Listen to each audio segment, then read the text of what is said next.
every turn, there are hideous monsters. Don't be fooled. These are killers. And hired guns, wreaking unimaginable horror. Inject a flesh-eating saliva into that hole and suck out the liquefied innards. In the terrifying world of monster bugs, you step carefully, or it's the last move you make.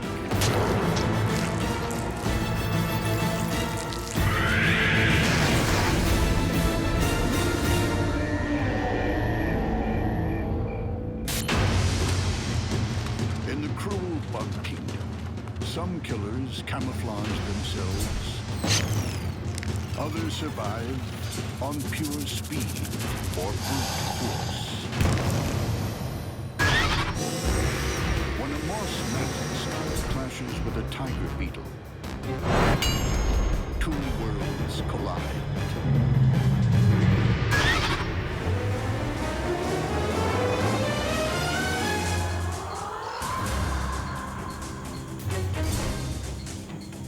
On the moss-covered branches of a South American rainforest, a specter haunts, ruthless, cunning, hidden. The moss mantis is a master concealer. Tiny tufts, resembling lichen, cover the mantis' body, breaking up its silhouette. It doesn't just look like moss. It behaves like moss. The moss mantis is so adept at impersonating moss that it'll hang down under the branches as well, even swaying side to side like a little bit of moss in the breeze. Talk about an evil genius. You may not see it, but it sees you. With super-sensitive eyes, mottled and horned, to blend into the background. These two large compound eyes give the mantis excellent depth perception, a very wide field of view, and they can even detect motion up to 60 feet away. The instant it senses movement, the mantis deploys ingenious range-finding equipment on its neck.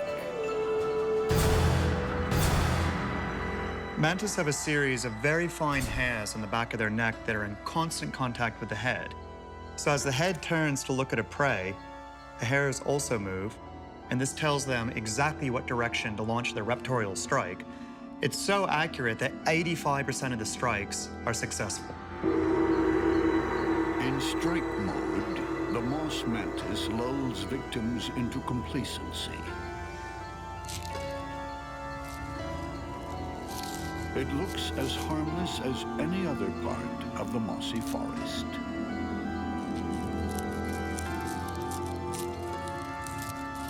But when it goes on the attack, the moss mantis becomes a slick killing machine. Its huge limbs launch it through the air in search of prey. A wolf spider, prowling for food, doesn't realize it's on the menu.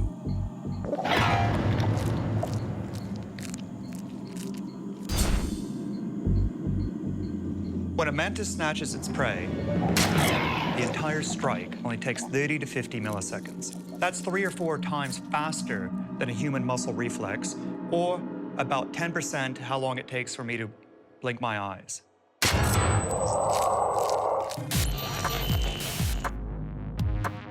Raptorial legs open like switchblades, revealing large spikes that hook the prey and drag it to the waiting mouth. Mandibles, sharp enough to slice through the toughest bug armor like a can opener, make short work of soft spider flesh. When the meal is over, the master of disguise lies in wait for another victim. But not every bug worries about camouflage or clever tactics. Flashy and fast, tiger beetles take other bugs head on. Tiger beetles are fast animals. They run after prey, they grab it, they tear it to pieces, they eat it fast and go off running again. With iridescent shells, metallic sheen, and blinding speed, ground-hugging tiger beetles are like Formula One cars on legs. They hold the land speed record for bugs, beetling along at an incredible 50 body lengths per second.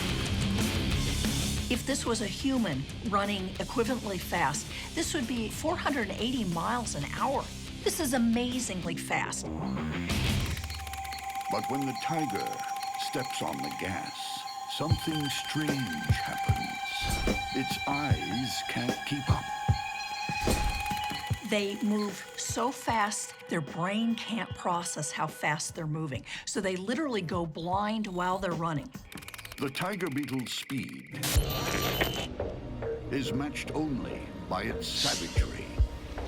Enormous serrated mandibles tear the victim to pieces.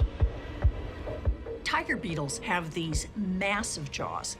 They're equivalent to 10% of the body length of the animal. They're these huge sickle-like shears. It's equivalent to humans having 8-inch teeth. Those jaws cut and mash, squeezing fluids from prey, leaving behind an unrecognizable pulp. But the tiger beetle's hectic pace requires a constant supply of fuel. Tiger beetles need to eat a lot all of the time in order to maintain their energy to run so fast. That puts it on a collision course with the moss mantis. What happens when the fast and the furious runs into the ghost who stalks? If the mantis doesn't get in a good first shot, the tiger beetle could really hurt it. In the mossy reaches of a South American rainforest, a voracious tiger beetle is on its never-ending quest for food. Nearby, a moss mantis watches, poised to strike. The moss mantis attacks with lethal limbs and savage mouthparts. The tiger beetle combines speed with crushing, slicing mandibles. Who will inflict the mortal blow? The mantid must choose its moment with military precision. Because the tiger beetle can sever entire limbs with a single bite. Its jaws are big enough that it could tear the legs off this mantid. It could break the mantid in half. The beetle waits for telltale movement. Tiger beetles are visual predators. They're moving and they're looking for movement in the environment, and that's what they're tracking. The problem is when they come up against this mantis, the mantis isn't moving around. The mantis doesn't stay motionless for long. In less time than it takes to blink, switchblade arms snatch the tiger beetle. The mantid spins its foe around, keeping the beetle's deadly mandibles at a safe distance. All the while, the mantid's jaws wreak havoc. The mantis's mandibles might be small, but they can cut through just about any bug's armor. Defenseless, the tiger beetle has nowhere to run. Speed isn't everything. Sometimes the animals that just stay very still and then attack very rapidly are really the winners. In the bug world, it isn't always survival of the fastest. When a horned Katy and an owl butterfly caterpillar lock horns, there's no happily ever after.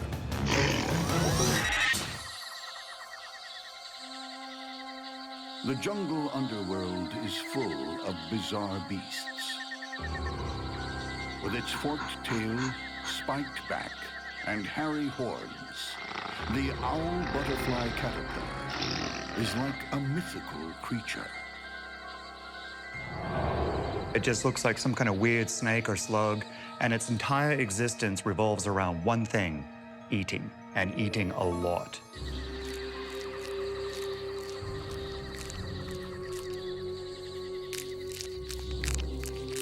While gorging on leaves, it must avoid becoming a banquet for something else. Its main defense is its terrifying appearance. If a predator comes along, he'll do everything he can to look more like a viper than a caterpillar. Puff himself up, act strangely, pull threatening poses, even swipe with his horns. The horns are hard and can be used like antlers in battle. And the owl butterfly caterpillar's mandibles can do more than mulch. Push comes to shove, he will use them to try to fend off an aggressor. The owl butterfly caterpillar isn't the only horned beast on the prowl. With its distinctive crowning glory, the horned katydid resembles the fabled unicorn. The horned katydids have this weird projection coming out just behind their eyes. They may look cute, but these are predatory katydids. The horned katydid is a ruthless assassin, able to hide in plain sight. Often they'll look like just this perfect green leaf. Even the veins in their wings look like the veins in a leaf. Potential prey may be walking along and they don't notice that this leaf, in fact, is a predator, and that's to their peril. The horn is there to intimidate.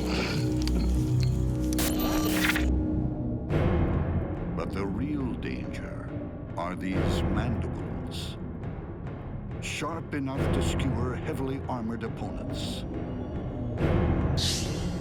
Then spiked legs, vicious enough to rip through a predatory bat's wings. It's a foe that's as lethal as it is mean. They're serious predators that attack animals and eat them alive.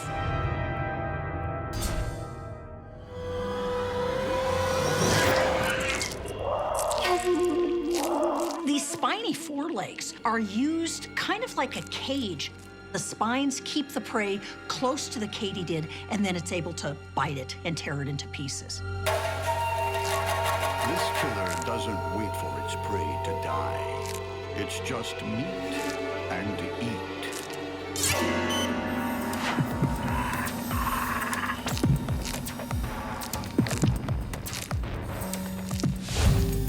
But what happens when the katydid locks horns with the owl butterfly caterpillar?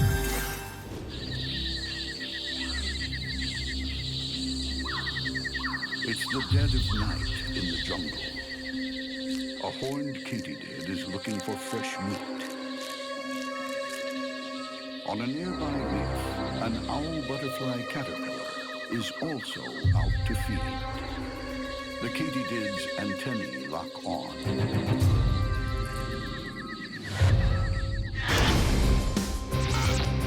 It will attack with bolt-cutter mouthparts and thorny limbs. The owl butterfly caterpillar will retaliate with its spiked horns and bristling tail. Who will inflict the mortal blow?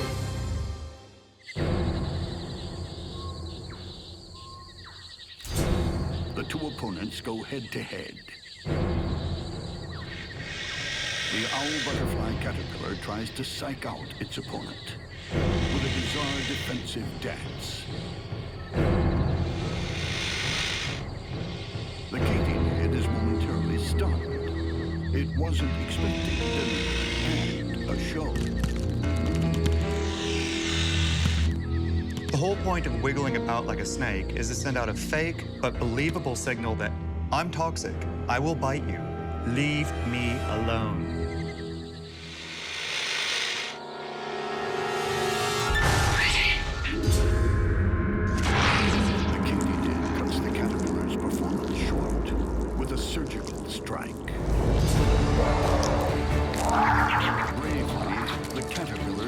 to twist free, it lashes with its forked tail, desperately trying to get in a bite.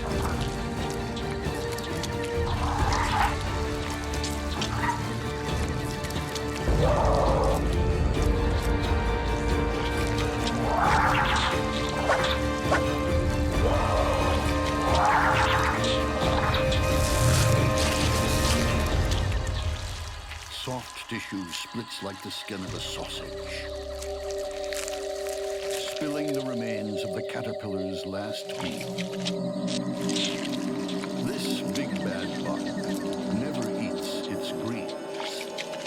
Often what they'll do is they'll pull the guts out to avoid the nasty chemicals that are in the plant that the caterpillar ate, and they're able to eat the relatively succulent caterpillar itself. Even disemboweled, the caterpillar tries to bite its attacker.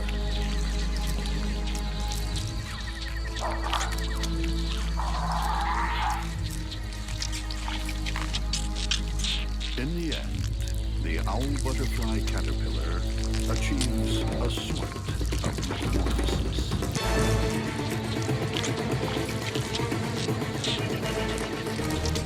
A gruesome transformation from potential butterfly to unrecognizable meat.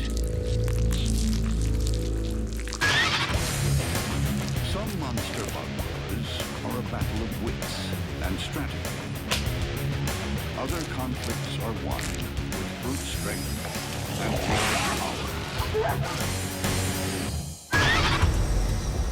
When an ogre-faced spider and an army ant soldier face off, it's brains versus brawn.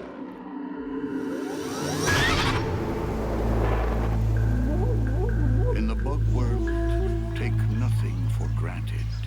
Shape-shifting assassins can appear anywhere. With long, spindly legs and an elongated body, the ogre-faced spider does a perfect twig impression. During the day, when the ogre-faced spider isn't actually hunting, they hang in the grass. They have their legs extended, so they look like a twig or grass, and they're trying to avoid looking like something that's edible. Camouflage isn't the spider's only weapon. When night falls, the ambush predator starts knitting. The ogre-faced spider has something that's absolutely unique in the animal kingdom. They build a web that they literally throw over their prey. This web is almost like a gladiator throwing out a net and capturing its prey. Hanging upside down in midair, tiny claws clinging to silken guy ropes. The ogre-faced spider waits, ready to spread her deadly picnic blanket. The ogre's eyesight can pinpoint almost any target, even in darkness.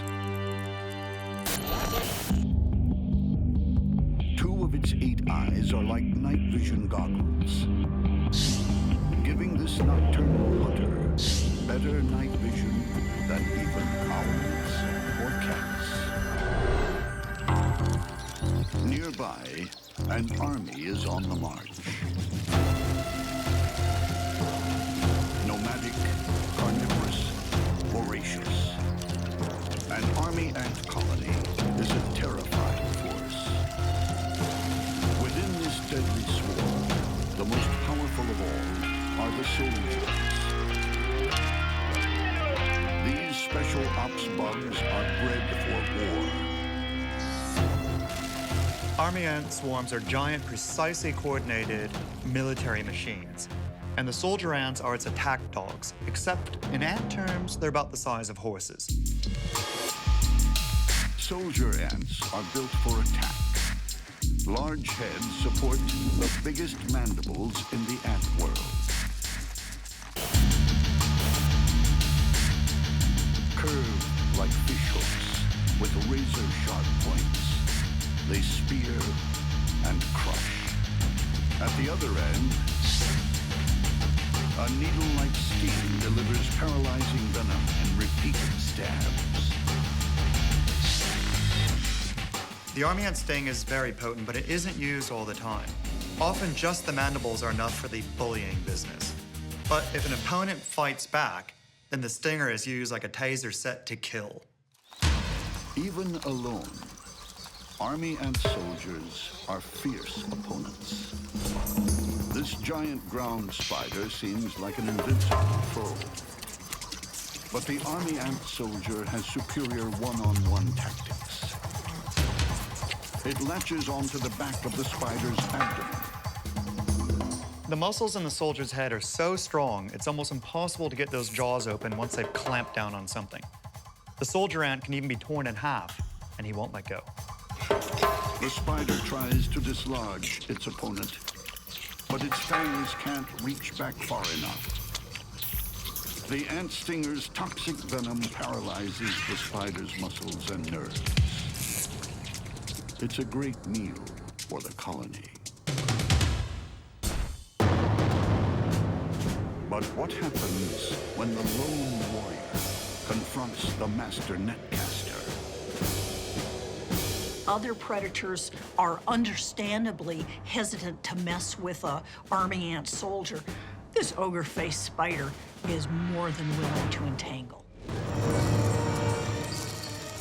On the rainforest floor, a lost army ant soldier trying to find its battalion strays into the drop zone of an ogre-faced spider.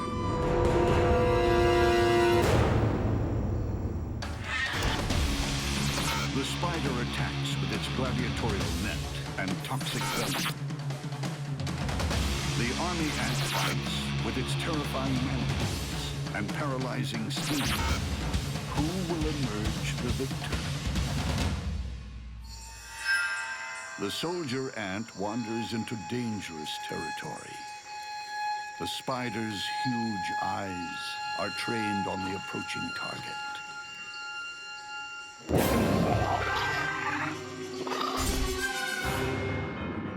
The ant first scoops up the huge mandibles, disabling the ant's primary weapon. But a soldier ant isn't any bug. It's special ops. There'll be no surrender. This army ant has strong sickle-like jaws. It's got a powerful sting. It could do real damage to the ogre-faced spider. Despite being wrapped up, the army ant can still land a lethal sting. It waits for its opportunity. The spider, too, is choosing its moment. It takes a chance. One bite through the silk sends venom coursing through the ant's body. This soldier's fighting days are over. Its innards are turned to mush and sucked out.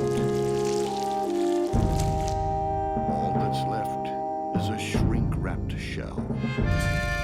One more casualty in a never-ending bug war.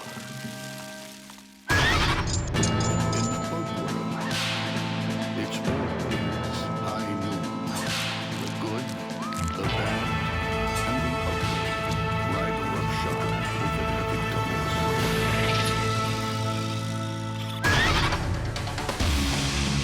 When a red-thighed wandering spider and a black-tailed scorpion shoot it out, one of them is bound for Bugeyed.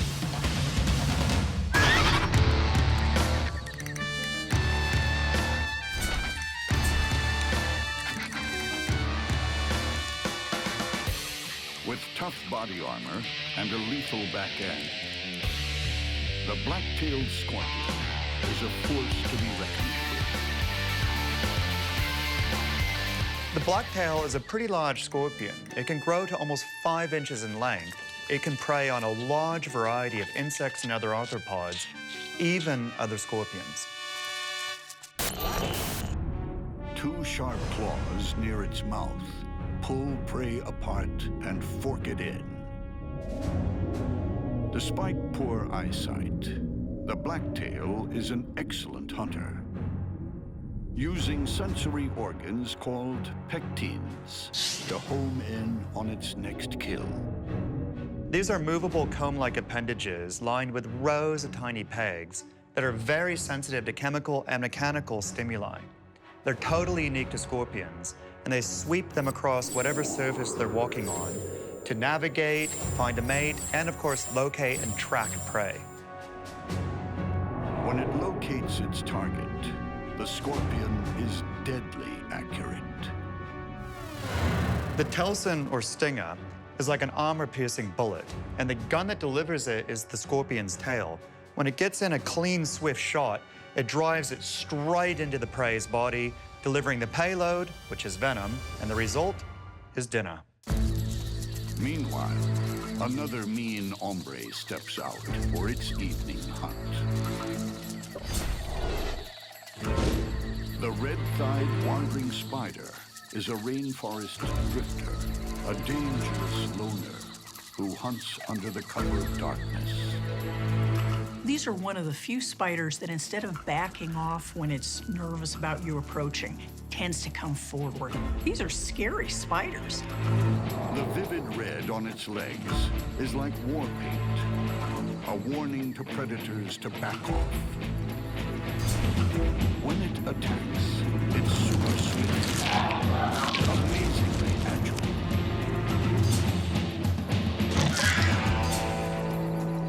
At the tips of their feet, they have thousands of small hairs, and the hair tufts act almost like suction cups, which means that they can walk upside down without a whole lot of problems. The wandering spider has excellent eyesight. It's also a tactile hunter. Fine sensory hairs detect the faintest vibrations from its soon-to-be victims.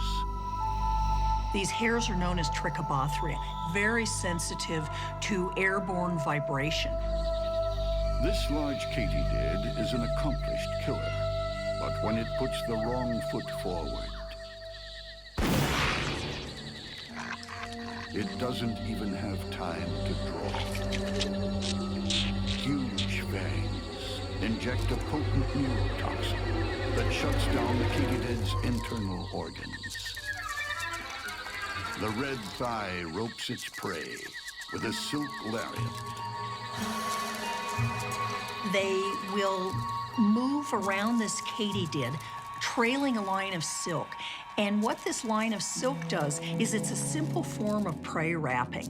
It's helping tie the katydid onto the tree or onto the vegetation, so it's much less likely to fall off. Hog-tied, the katydid is devoured.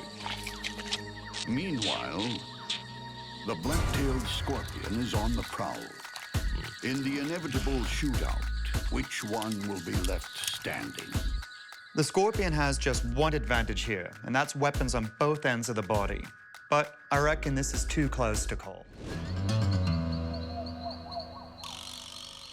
It's high moon in the jungle. 2 gunslingers are out on the prowl. And on this branch of Main Street, there's only room for one.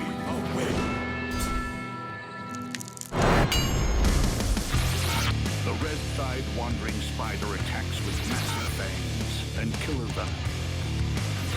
The black-tailed scorpion strikes with its lethal stinger and vicious pincers. Who will land the lethal blow? The red thigh makes the first move. It approaches cautiously, low, outstretched, poised to strike. The blacktail doesn't flinch. It'll be the quick or the dead.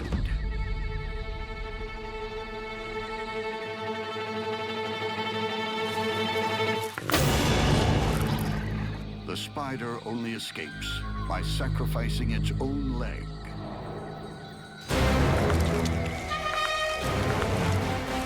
The spider has a predetermined juncture where it can lose a leg, and it's got sphincters that close it off so the spider doesn't bleed to death. The red fly licks its wounds. The scorpion now has a taste for red meat. The wandering spider's leg is a nice appetizer, but the blacktail knows there's a lot more flesh where that came from. He's going to keep hunting it until he gets the full banquet. The black-tailed scorpion makes its next move.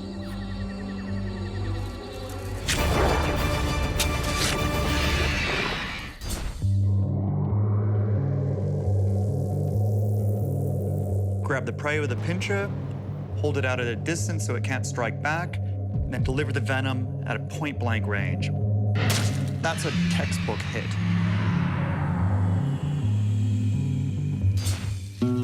As the venom flows through the spider's body, it shuts down system after system. In fact, it's so fast, it produces an almost instantaneous meltdown. Another outlaw bites the dust. The scorpion feeds at its leisure.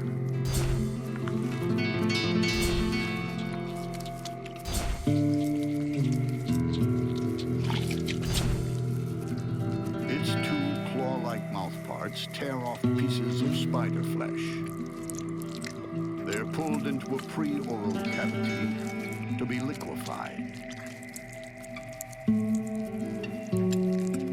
It might take hours, but the scorpion will dispose of its victim, skin and all.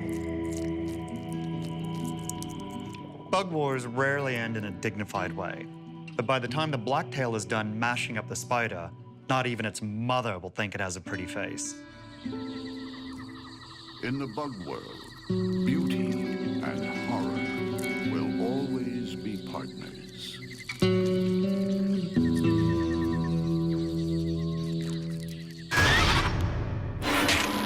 The bug world is a slaughterhouse.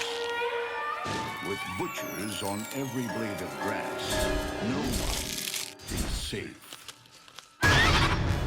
When a flame-bellied orb weaver and a longicorn beetle bring out the blades, there will be blood.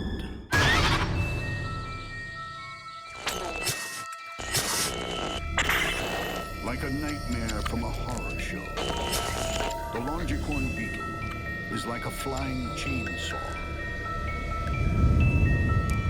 In Costa Rica, there's a widespread myth that they can saw a branch off a tree just by hooking on with their jaws and flying in a circle. The longicorn beetle is built like a ground-to-air wood chopping machine. Body and wings are protected by heavy armor. Two grappling hooks on each foot help it cling to trees. Even the antennae are thick and tough. The antennas serve as sensors for smelling, for contact chemoreception. Another notable feature of the antenna are their length. This is not something that a predator would want to have to deal with while also having to fend off those powerful jaws. Those jaws are like razor-sharp axes, able to shear straight through timber. They're very powerful and could crush another animal in a heartbeat or tear it clean in half. The longicorn beetle prefers its diet of wood, but it won't shrink from fighting the most vicious predators. One of them is a neighboring flame-bellied orb beetle. It sits and waits. A patient executioner, wearing its orange markings like team colors. This is just a tough, aggressive orb weaver that's able to capture big things that come into the web, get in there, bite it, and wrap it.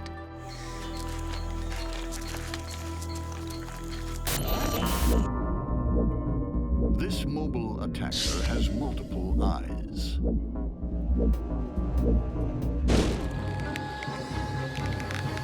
But it's those extra sensitive feet that turn the web into long-range radar.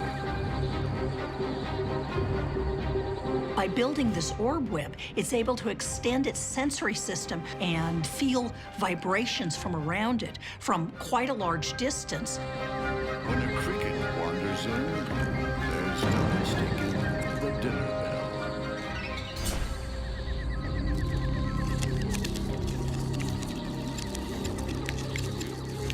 It grabs the prey and starts swathing it with silk. And then as soon as it's safe, it'll get in there and bite.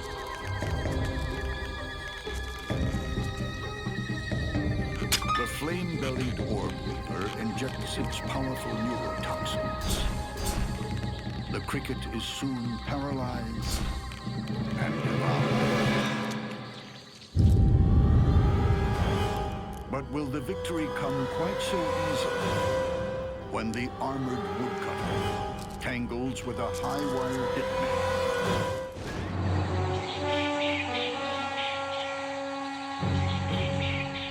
In the forest, a wood-eating longicorn beetle flits from tree to tree, gorging on bark. Nearby, a flame-bellied orb weaver is primed to strike. The flame-bellied orb weaver has super sticky silk and potent venom. The longicorn beetle has size and strength with heavy body armor and shredding mandibles. Who will survive? The beetle has fed well tonight, perhaps too well. Heading homeward, its concentration lapses.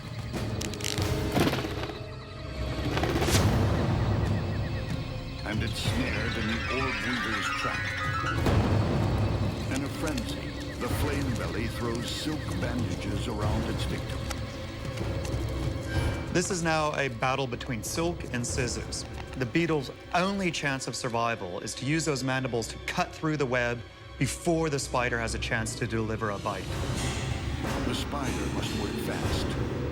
One wrong move, and the longicorn's timber-tearing jaws could sever a leg, even chop its opponent in half. This beetle has these big jaws, and it's struggling hard. The spider knows that it's potentially a really dangerous opponent. The flame-bellied spinnerets work overtime. She circles the larger beetle, rapping constantly. In a last-ditch effort, the beetle pierces the silken death shroud with its mandibles. But the spider keeps a safe distance.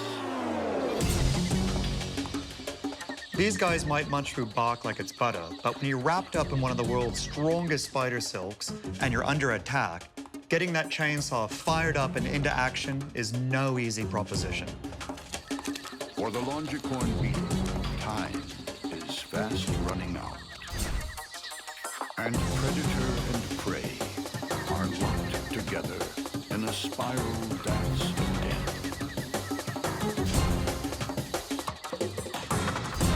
The spider probes for a chink to rock.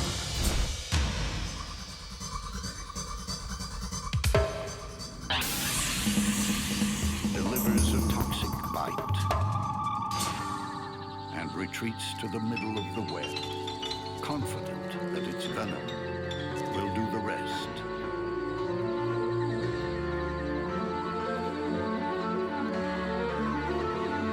All that remains is for the flame-bellied orb weaver to haul its dinner up and feast.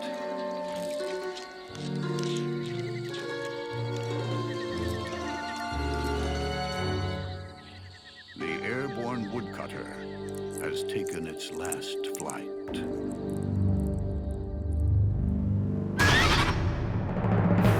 a bug war, savagery doesn't always trump strategy.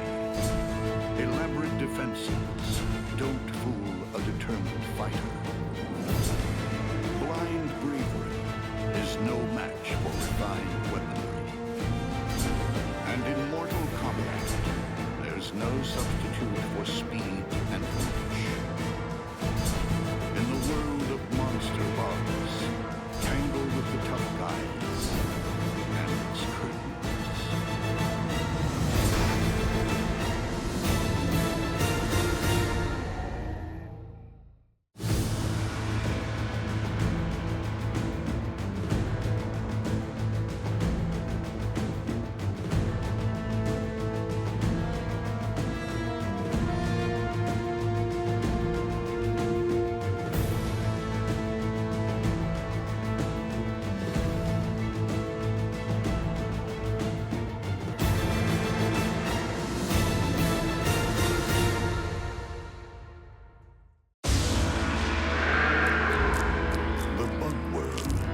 not for the faint-hearted.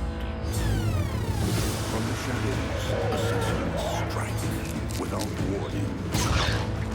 They're fast and they're deadly. You can be impaled, clubbed, or torn limb from limb. It's no exaggeration to say that this is the insect equivalent of shark jaws.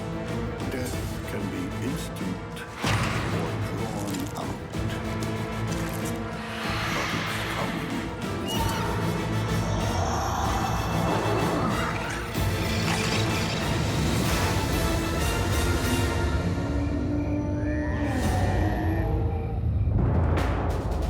The bug world is full of spies with a license to kill.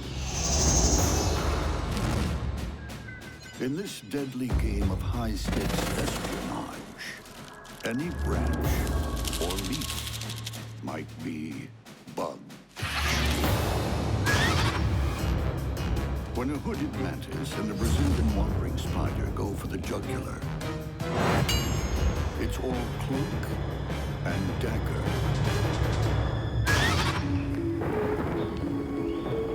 In the jungles of Central America, some of the deadliest predators are masters of disguise. From above or behind, the hooded mantis looks just like a leaf. But if you're prey and it's rearing above you about ready to strike, it looks more like a king cobra, and its bite is just as deadly. Not only is it invisible, the hooded mantis makes other bugs disappear.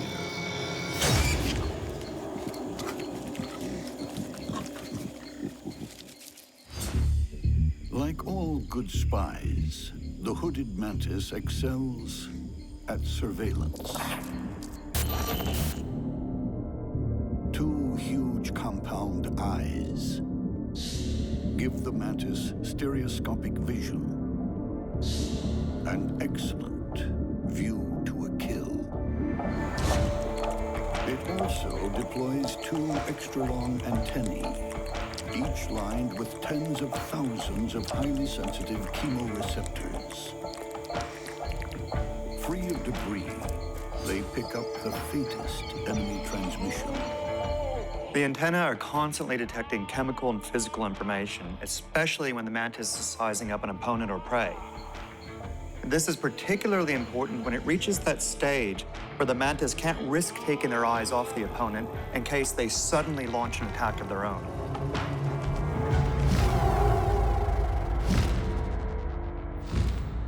And its trademark move is always shaken, not stirred.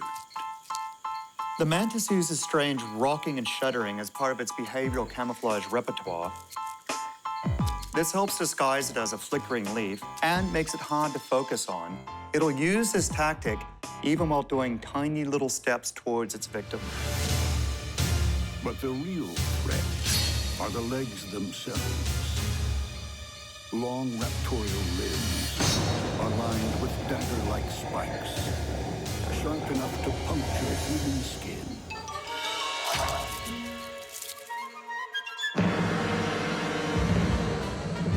The entire prey capture strategy of mantids revolves around remaining invisible to their targets, striking out of nowhere, pinning their prey with their spiked arms, and then delivering a series of killer bites. A katydid is an armored fighter who also kills for a living. But the hooded mantis has no trouble taking it down.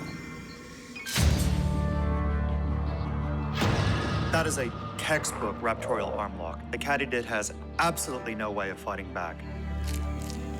Super sharp mandibles, like the teeth of a great white, gouge the victim's head. And when the katydid's dangerous rear legs keep kicking, they are removed with clinical precision. This is a harsh lesson in monster bug indignity. If you struggle against a mantis, you're probably gonna end up in pieces before you die. But the hooded mantis is being tailed by an equally ruthless enemy agent. This skulking assassin is one of the world's most proficient killers. Wandering spiders are generalist predators, which means that they'll basically catch anything that they're capable of taking down. These are creepy spiders. The Brazilian wandering spider takes no prisoners.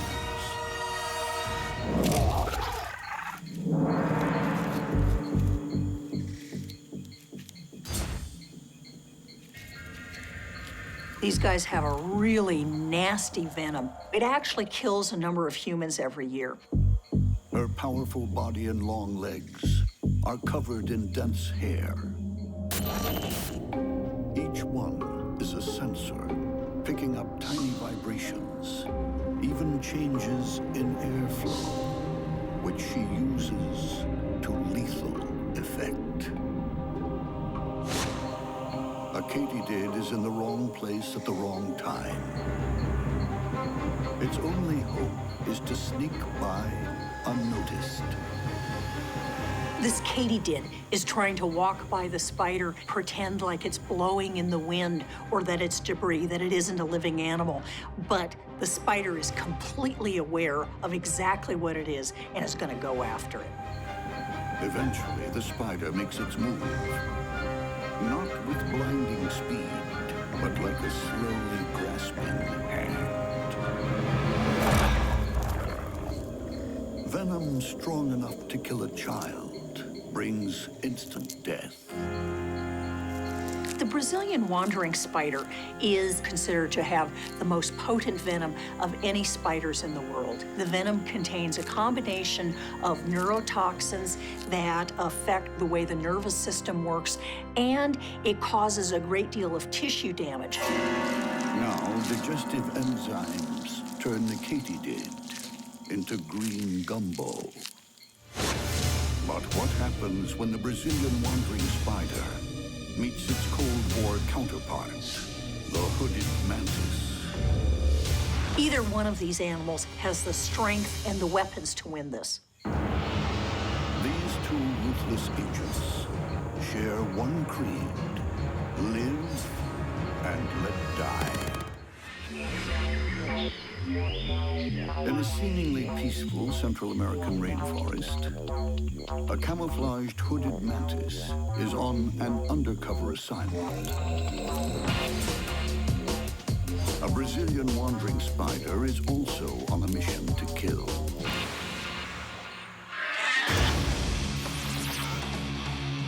The mantis' spiked limbs and super sharp mandibles are more than a match for the spider's deadly fangs and super powerful venom.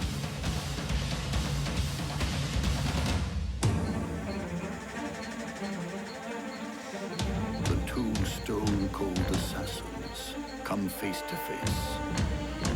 So close, they are actually touching. So now the wandering spider and the hooded mantis are in contact with each other, but it really is who moves the fastest and where they attack. The spider backs off, wary. In a battle like this, there is no margin for error. The hooded mantis tries its favorite bluff.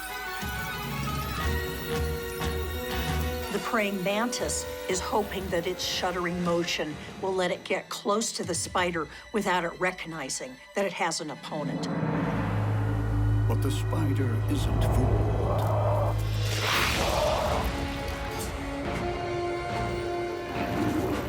Like a Hollywood fight scene, the enemy agents are locked together in a precarious battle.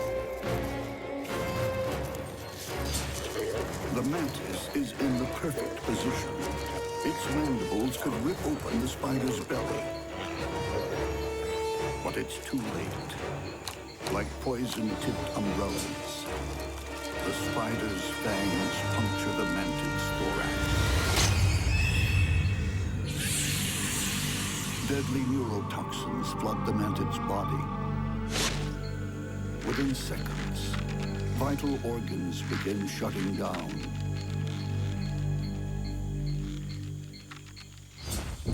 The prospect of a massive feast has has the spider's digestive juices flowing. Massive daggers slash the body to pieces. And it's sucked up like a mantis martini. So the king cobra of the mantids goes down. But you can't say he didn't score points for bravery. All that will be left is the mantid's hood, discarded like a dead spy's trench coat.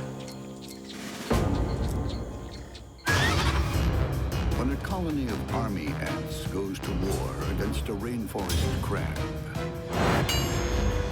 it's massed might versus heavy armor. If you're a rainforest bug, few sights are more terrifying than a colony of army ants on the march. There may be as many as 250,000 ants swarming through the forest. Animals are rushing to get away from them. They're killing anything that they can get. These army ants have a really potent sting. Voracious, all-consuming, the army ants form a fast-flowing tide of death. There is no escaping the wholesale swamp. These army ant swarms, when they go out, are wiping out the invertebrates and maybe even small vertebrates in an area that is the size as big as 10 bowling lanes within a day. It's amazing.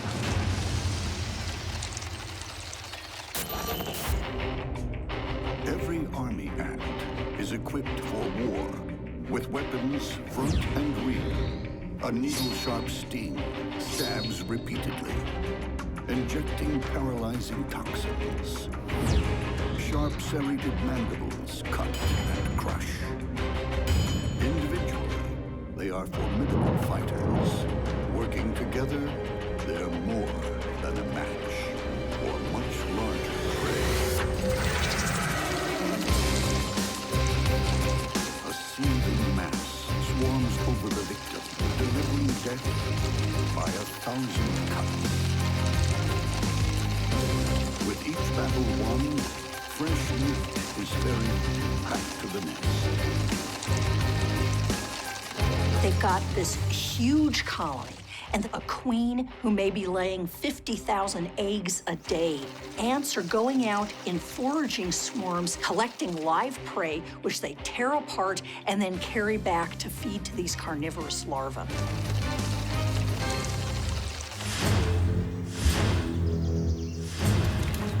If the army ants are ferocious foot soldiers, then this creature must be straight from the tank division.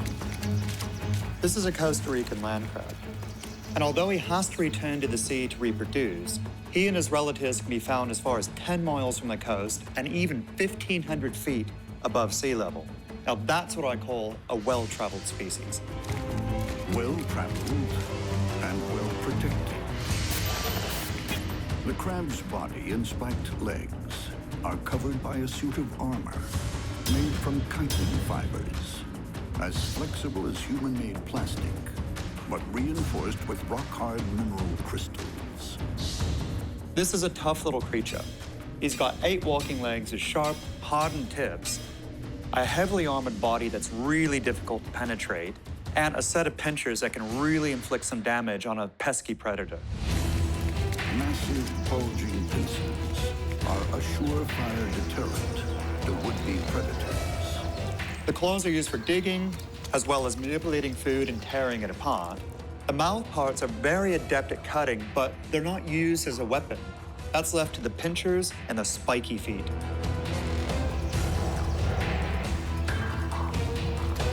When the rainforest crab ventures into enemy territory, hardened killers beat a hasty retreat, not willing to risk a run-in with those crushing claws. This foray in the leaf litter will put it in the path of an oncoming storm. The army ant swarm. But What happens when the tank on legs clashes with a rampaging infantry regiment?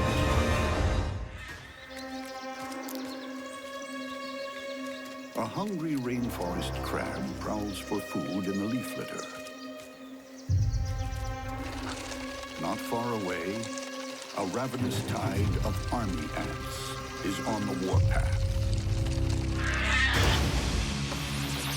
The army ants attack with savage mandibles and stings full of paralyzing toxin. The rainforest crab relies on heavy-duty armor and massive claws. Who will emerge victorious? Army ants really don't care how big the prey is. They're basically willing to take anything that they can bring down. And this is because they have an awful lot of hungry mouths to feed back at the colony. When the ants make contact, the crab's first instinct is to cut and run. Seeing a swarm of army ants approach must be a terrifying sight. He'd be feeling like he's surrounded by a horde of serial killers armed with machetes and dart guns. The crab's getaway isn't quick enough. More warriors enter the combat, biting the crab's exposed eyes, looking for a way past the armor to the sweet flesh beneath. Once these army ants have breached the shell, they're able to open this crab up and get the meat out. Overturned and overrun, the crab claws at its attackers. But against such small enemies, those huge pincers are clumsy and ineffective. The army ants concentrate on joints in the crab's shell. The tiny gaps between armor plates are wide enough for probing stings and cutting mandibles. This isn't just a bunch of itches that can be scratched. It's bite after bite, sting after sting, just hammering away and draining the crab's life force. Toxins flood the crab's body, shutting it down. As the crab takes its last breaths, the ants start to dismantle their fallen foe. When you're attacked by an army as fierce as this, there's no such thing as impenetrable armor. They just keep attacking until there's nothing left to do but just give up and die. In the callous bug world, it's always an eye for an eye. To the victor go the spoils, and the vanquished becomes a shell of its former self.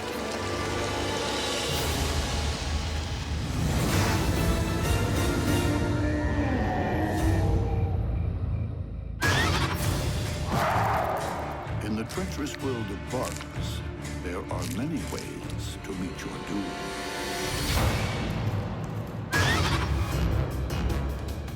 When a velvet worm tangles with a harvestman, it's all-out chemical warfare. On the moist forest floor, an ancient hunter stalks its prey, as it's done for 500 million years. The velvet worm is an all-terrain terror, flowing across uneven ground on hydraulic legs. Each one is tipped with a retractable claw for better grip. Tiny bumps on the body, called papillae, repel water, keeping the worm dry as it navigates its wet, humid world. Each of the wart-like bumps on its body has a bristle at the tip that acts as a mechanoreceptive sensor. What this means is that the velvet worm is constantly monitoring its environment with its skin. It looks harmless enough, but the only soft thing about the velvet worm is its name. They're voracious predators. Velvet worms can grow up to 4 inches, and they can capture animals right up to their own size.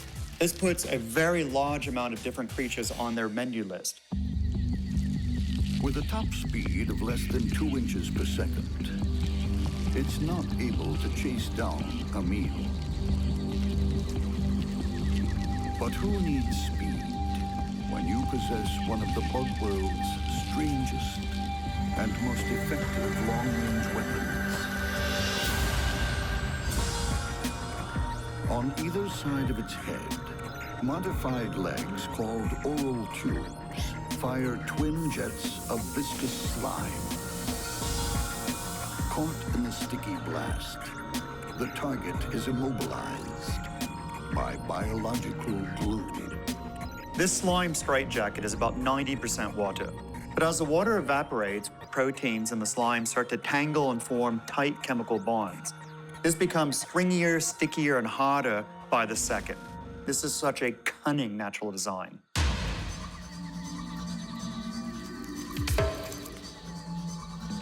The velvet worm isn't the only wily fighter in the forest. The Harvestman also has a few tricks up its very long sleeves.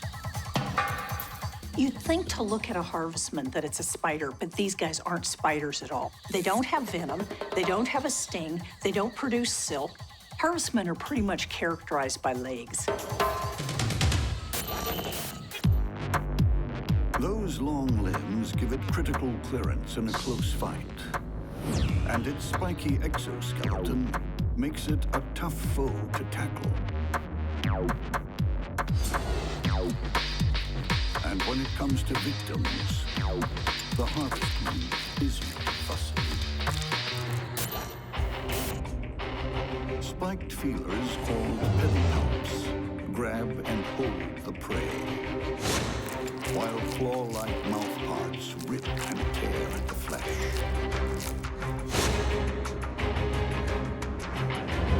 And when under attack, the Harvestman wields its own chemical weapon. The way many Harvestmen defend themselves is with stinky glandular secretions that can spray or ooze onto the predator. When these chemical combatants collide, it's stealth and stickiness versus stench on stilts. In the Central American rainforest, a velvet worm hunts for prey. Close by, a long-legged Harvestman is also prowling for food. Neither will back down. The velvet worm has slime guns and razor-sharp mouthparts. The Harvestman boasts claw-like mandibles and a foul defensive spray. Which one will live to fight another day? This contest is between two very different approaches to survival. Strong offense versus strong defense. Heavy weapons versus heavy armor. With the worm in its sights, the Harvestman moves in for the kill. I think the Harvestman has lots and lots of advantages, but it's got to get in close. But it's too close.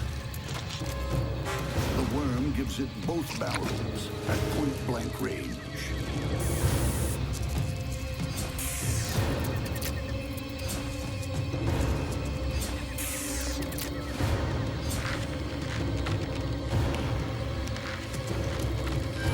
The Harvestman struggles, but thrashing only tightens its slimy bonds.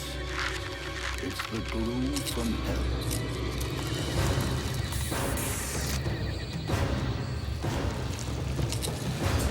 Now that's what I call chemical warfare. It may go everywhere. Half of it may miss the target, but wow. That is a prey capture technique that's impossible to upstage and very difficult to escape. The Harvestman is in serious trouble. All it can do at this point is back off and see if it can groom the glue off. But it's nasty. With its victim pinned and defenseless, the velvet worm switches to safecracker mode, looking for a way into its meal. Like hellish cookie cutters, the powerful mandibles start sawing through the Harvestman's armor. Eventually, the worm injects its toxic saliva. The saliva that the velvet worm is injecting contains mucus and also hydrolytic digestive enzymes that are pre-digesting the food outside of its body, so all it has to do now is sit back and suck it up. Things don't always turn out the way you'd expect in the bug realm. You can have all the weapons in the world, but slow and sticky often wins the race. When a black jungle stalker and a black-faced katydid go head-to-head, dark forces will be unleashed.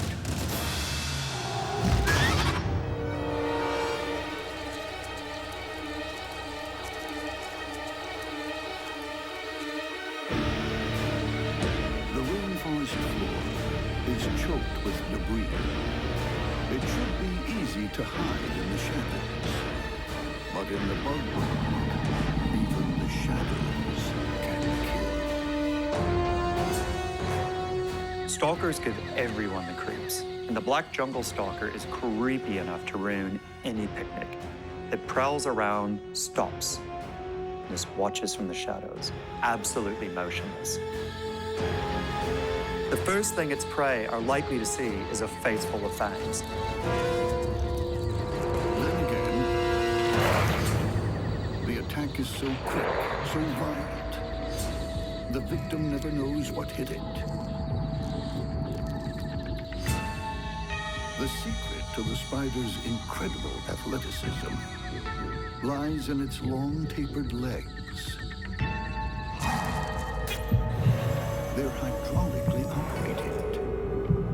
A system of valves controls the flow of blood into each limb.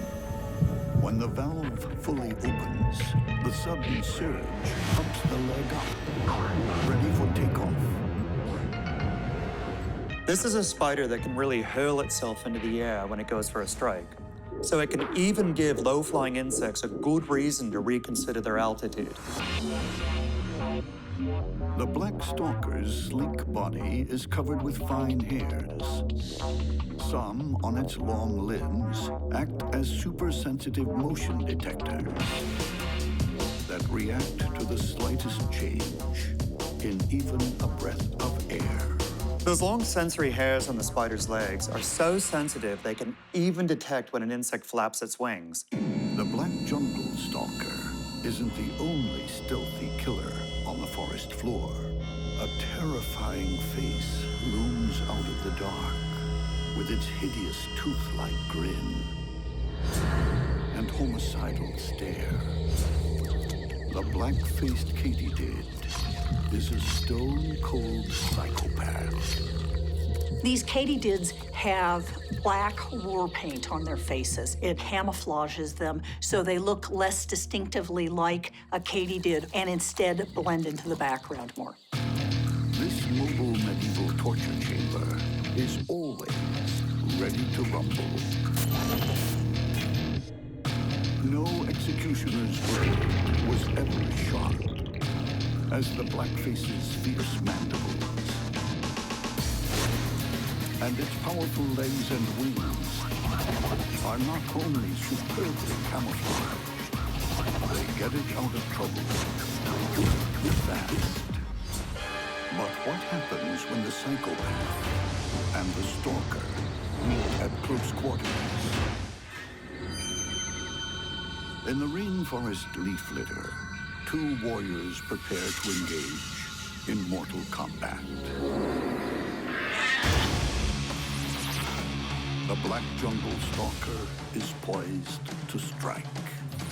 This killer has large fangs and paralyzing venom. The katydid counters with saw-toothed limbs and razor-sharp mandibles. Which combination has the winning edge? In this battle, it really comes down to whoever's fastest, whoever has the best angle, whoever has the speed at the last minute. maybe even who starts first, but we're down to it. With its antennae probing, the blackface goes on the offensive. The jungle stalker doesn't demur. It reaches forward.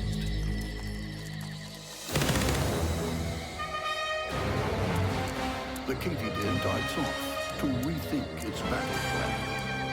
It decides to attack again from the side. But with its hydraulic legs, this spider can move any which way.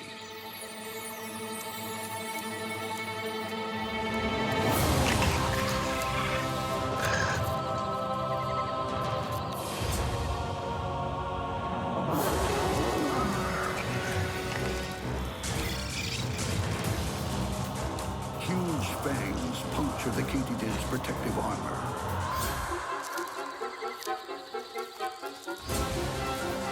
The black face barks and kicks, but the stalker's fangs are deep and trigger a ticking time bomb. At this point, the clock is at 2 minutes to midnight, but the spider still has to be extremely careful of the katydid's spiked legs and mandibles, because if it gets even the slightest chance to use them, it will, even as it draws its final breath. Keeping the katydid's limbs out of harm's way, the stalker maintains its steely grip. The kicks become feeble, and the maniacal grin becomes a death rictus.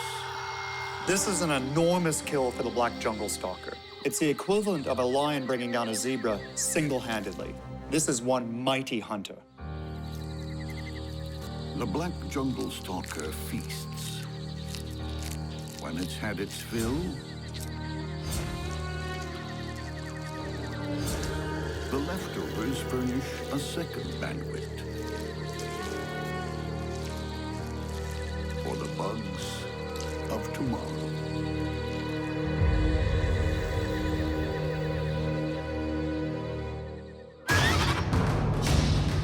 The bug world is locked in the dark ages.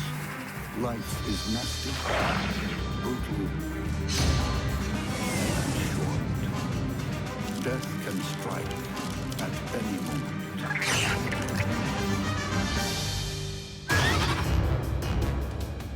When an ambly pigeon clashes with a rainforest scorpion, the holy grail is survival itself.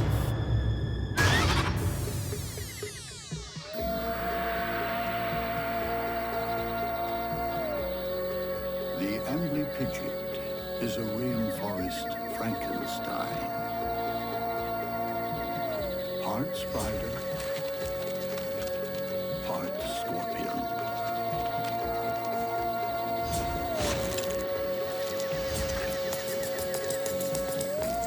Ambler pigeons are closely related to spiders and vinegaroons. They've got 8 legs and 8 eyes. It shuns the light, spending its days skulking in crevices or under rocks, emerging after dark to feed. Its armored body is built low to the ground. Lateral grade legs allow it to move in any direction. 2 of those limbs have been modified to act as whip-like antennae.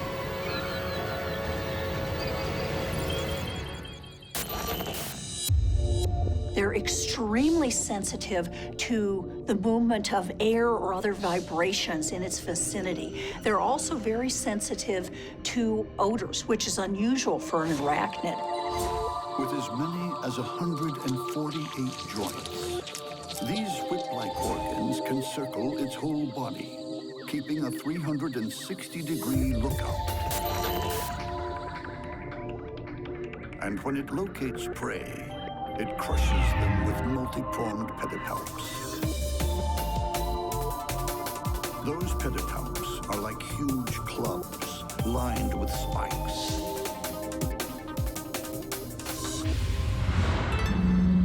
The ambly pigeon will need all its weaponry and heavy armor when it encounters the red forest scorpion. The red forest scorpion is a night stalker who enjoys the thrill of the chase. Scorpions are ultimate hunters. Long, slender pincers, lined with fine sensory hairs, hold prey in a vice-like grip. At the other end, its main strike weapon, a bulbous sting, dispenses fast-acting venom. If you think cyanide is a powerful toxin, some scorpion venoms are actually over 100 times more potent. This kills their prey extremely fast, stone dead. This one's hot on the trail of its next kill. Under its body, feathery organs called pectines have picked up a scent. The scorpion is tapping its pectines on the ground about once every 30th of a second, sensing a chemical trail. The more often it detects the scent, the more accurately it can track the prey. A large ground spider doesn't realize it's on the radar until it's too late.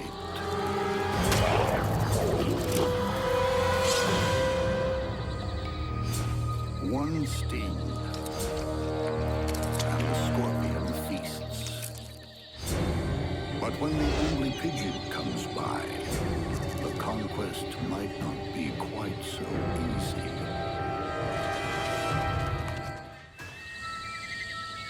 In the still of the night, an ambly-pigeon prowls for fresh meat. Its long-range sensor warns something's coming.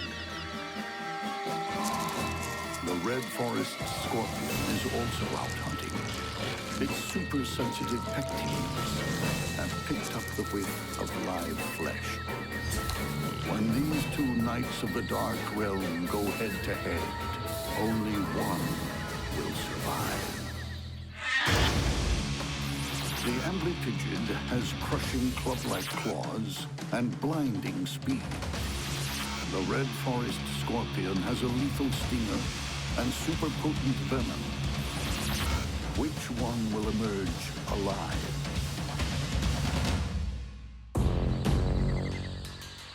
The scorpion lies in wait below the ledge. But the ambly-pigeon's super flexible whip has detected it. The scorpion advances. The ambly-pigeon sidesteps, then attacks from below. The scorpion grabs a leg, while avoiding the ambly-pigeon's stiletto-tipped claws. It angles its stinger for a kill shot. If the ambly-pigeon manages to catch a scorpion with those spiked pedipalps, it could crush the living daylights out of it. So it's important that the scorpion gets in a sting as quickly as possible. The ambly-pigeon locks on, attempting to crush its opponent into submission.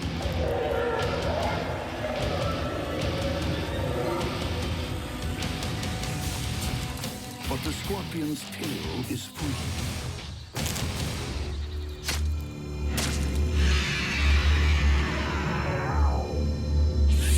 The scorpion injects its cocktail of tissue-destroying venom.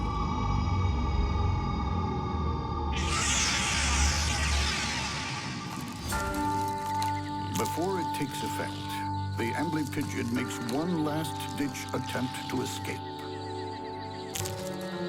But the red forest scorpion is not about to lose its grip on this meal. Breaking a leg in two, it begins to feed as the venom takes hold.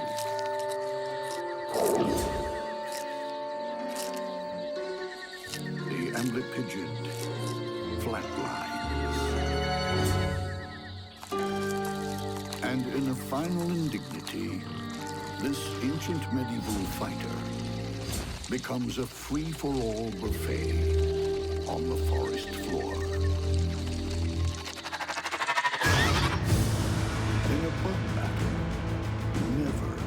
underestimate your enemy.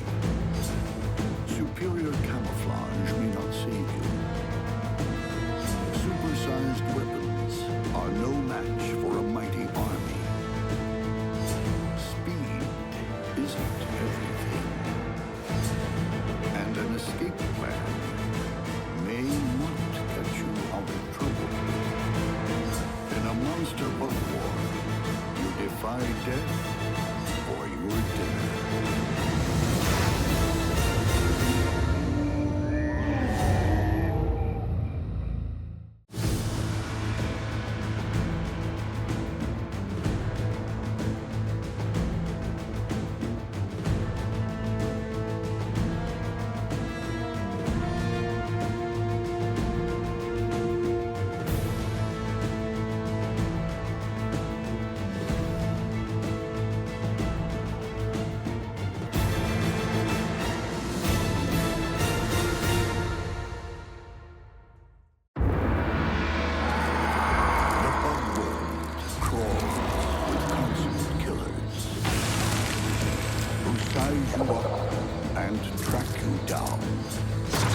These are hunters that never give up. When they strike, there is no clemency, no compassion. All of this happens while you're still alive. And no concept of concern for their fellow bug.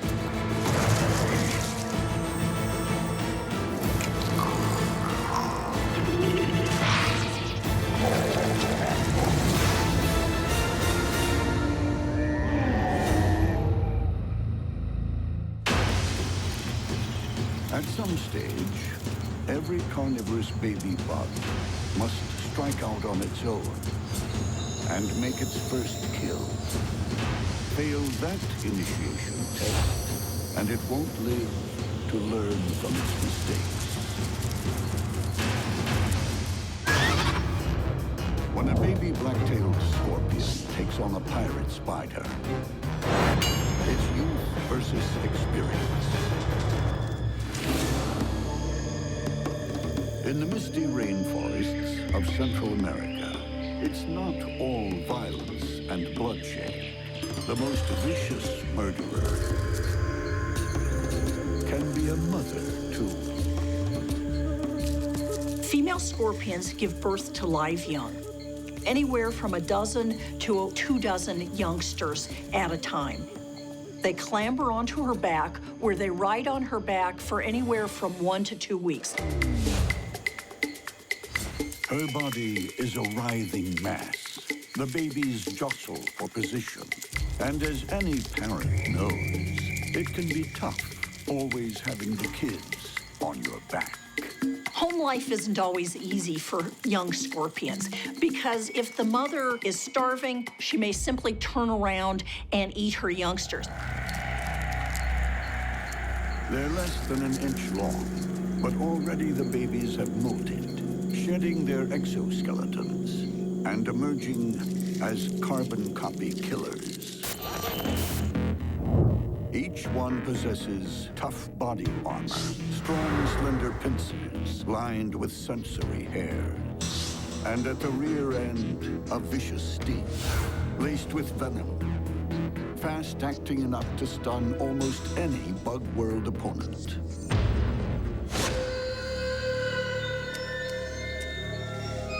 Right now, though, the big bad bug world has come to them.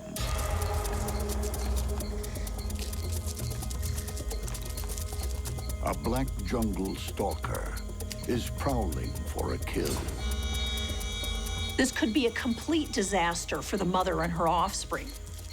With the youngsters all over the female's back, she isn't as mobile, her sensing capabilities aren't as good, and so she's kind of compromised. And having these big wandering spiders near her, this is scary stuff. The black jungle stalker doesn't scare easily. The scorpion shows the young whippersnappers how it's done.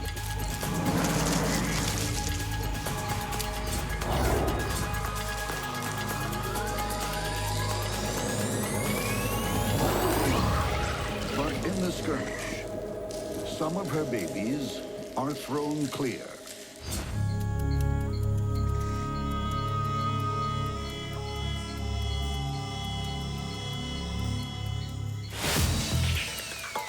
One of the young males is now on his own in a world bustling with strange creatures. Look at this little guy. This is totally cute. His palps are covered with sensory hairs, and this is just providing blasts of new sensory information for him as he wanders in the new world. There is no going back. If he meets his mother again, she will kill him. One of the issues for baby scorpions is that adult scorpions love to eat baby scorpions. So these guys are at real risk, not only from other predatory insects, but from scorpions themselves. Fortunately, baby scorpions are genetically programmed to fend for themselves. The killing instinct is hardwired into their DNA. But if this tiny male chooses the wrong target, his first battle could also be his last. Not far away, an experienced hunter waits.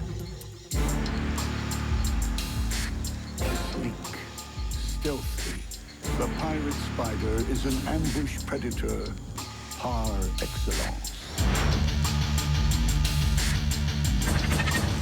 This is only a small spider, about 1/5 of an inch long, but as the name indicates, it's a predator, and it's not in the habit of taking prisoners either. This pirate doesn't fly the skull and crossbones. Instead, 2 large spots on her abdomen, like oversized eyes, warn of danger. When another animal is facing the pirate spider head-on, those 2 false eyes seem to be staring right back at them. Now, we know that they're not real eyes, but to another animal, the pirate spider now appears much larger and threatening. But there's more to this predator than bluff. Extra long front legs, curved like a pirate's cutlass, are lined with enormous tooth-like spines. They're both sensors and savage weapons. The spines on the legs are very tough sensory hairs called setae, and they serve 2 purposes. One is to help detect prey, and the other is to help capture it.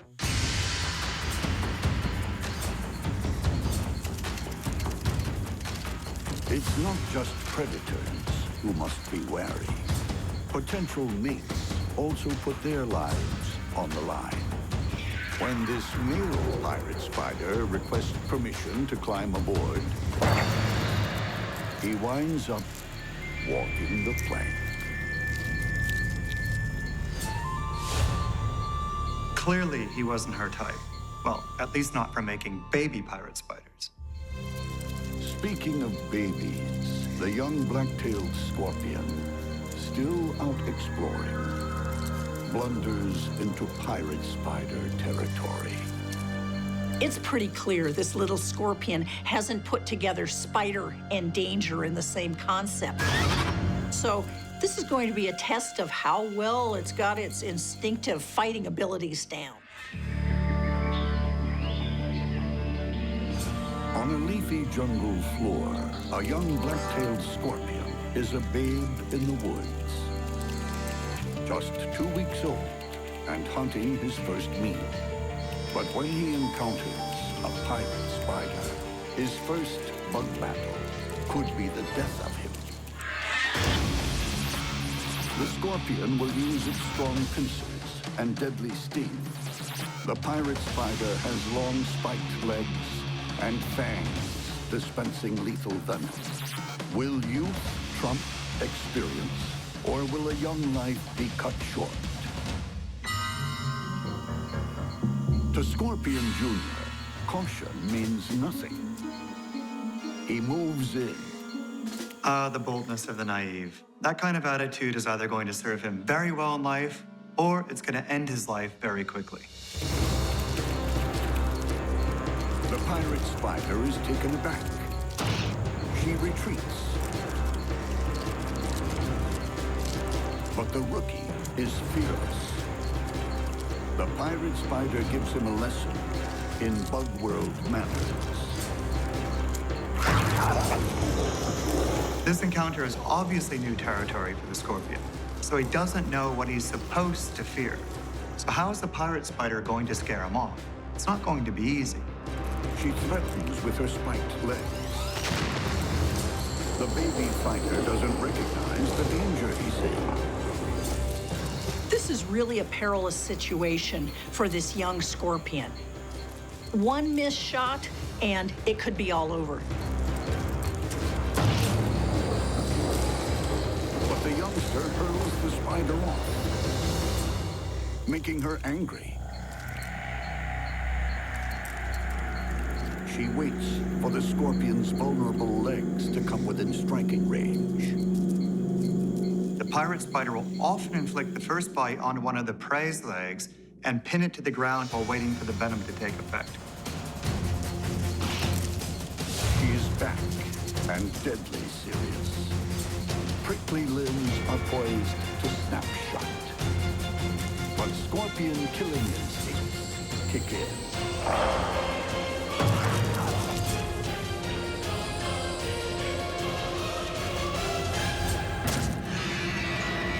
The stinger delivers its first lethal injection.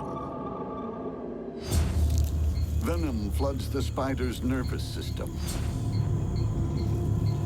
The pirate is scuttled by beginner's luck.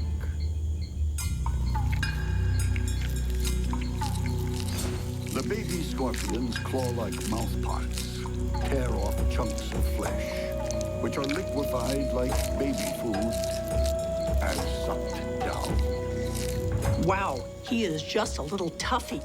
Instinct has trumped experience in this case, and I think he has a long life ahead of him. His mother would be proud. The baby has mastered the art of killing.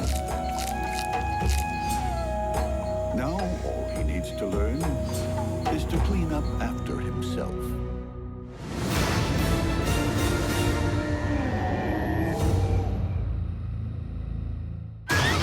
When a rock spider goes to war with a lichen-barked mantis, one of them will vanish forever. On a stony jungle floor, a rock spider waits patiently for her next victim. With her ultra-low profile and mottled disguise, she's equally at home on rocks or on trees, able to hide and hunt like a sniper. She's got very finely tuned sensory hairs on all of her legs, excellent vision with a very wide field of view, so she'll sit there motionless and just wait to detect a passerby. Cunning camouflage isn't this killer's only trick. She's also a spider speedster. These spiders are amongst the world's fastest animals. We're talking in the order of 60 body lengths per second. That would be the equivalent of us running at 250 miles an hour. Rotated legs hinge laterally instead of vertically, so she can move in any direction. A flattened body allows the spider to get herself out of a tight spot by getting into one. If the rock spider comes up against a serious threat, its first tactic is to run for the nearest nook or cranny, squeeze itself in, and hope that the predator can't follow it inside. A jumping spider is a quicksilver killer, but it's about to find itself between a rock and a hard place. It didn't even see the rock spider coming. There's no wrapping in silk or other fancy containment device. It's all about injecting the venom and then just waiting for it to do its work.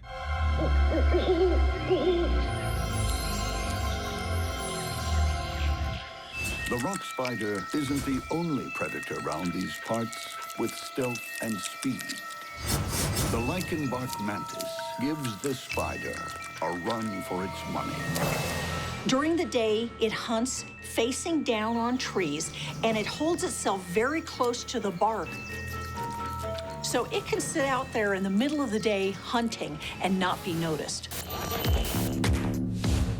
Unlike most mantids, the lichen bark mantis has a short, stubby body. But extra long legs make it quick off the blocks. This is such a fast little mantid.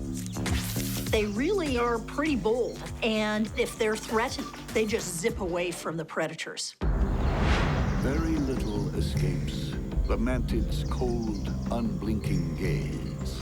Enormous compound eyes, also colored to aid camouflage, are supremely powerful motion detectors.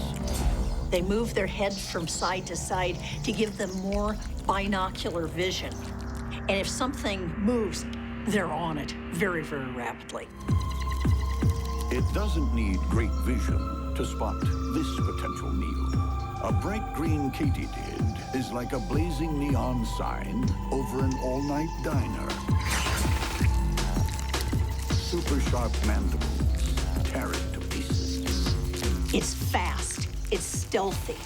These mantids are cool. But this cool cat is about to face a far more formidable foe. The rock spiders come prowling for fresh meat. What happens when these two speedy stealth fighters duel to the death? They're both very capable ambush hunters. And they're both just waiting to pull the trigger when they detect the slightest sign that the other is about to spring into motion. Midnight in the forest. Two shapeshifters face off.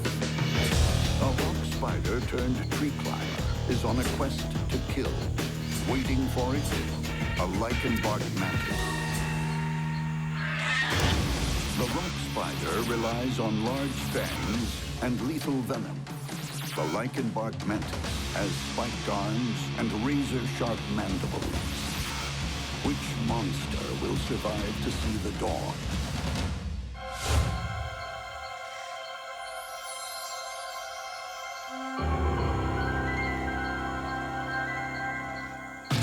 The spider's first move is her first mistake, giving away her position. The mantis's keen eyes are now trained on the intruder.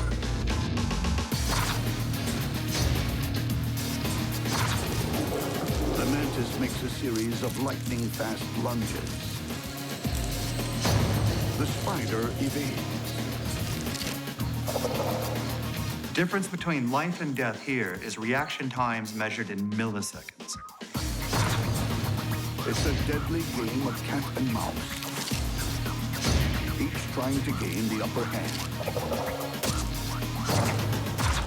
This time, the mantis snares a leg, but the rock spider slips away once more. The spider knows she's in trouble.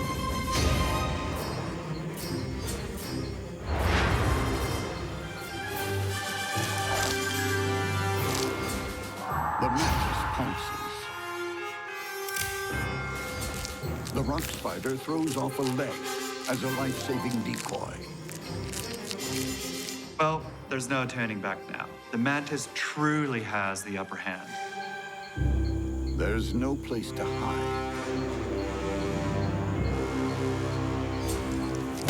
The mantis charges. Raptorial legs clamp shut. Spines bite down on flesh. Outpaced, the rock spider is beaten at her own game.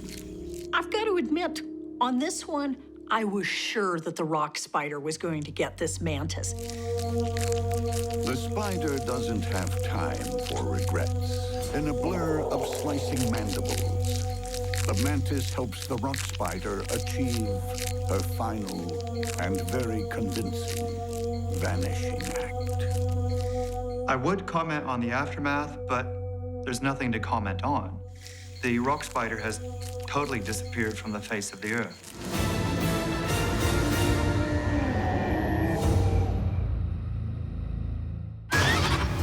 candy cane katydid collides with a bug-eyed katydid, it'll be a crash and burn affair.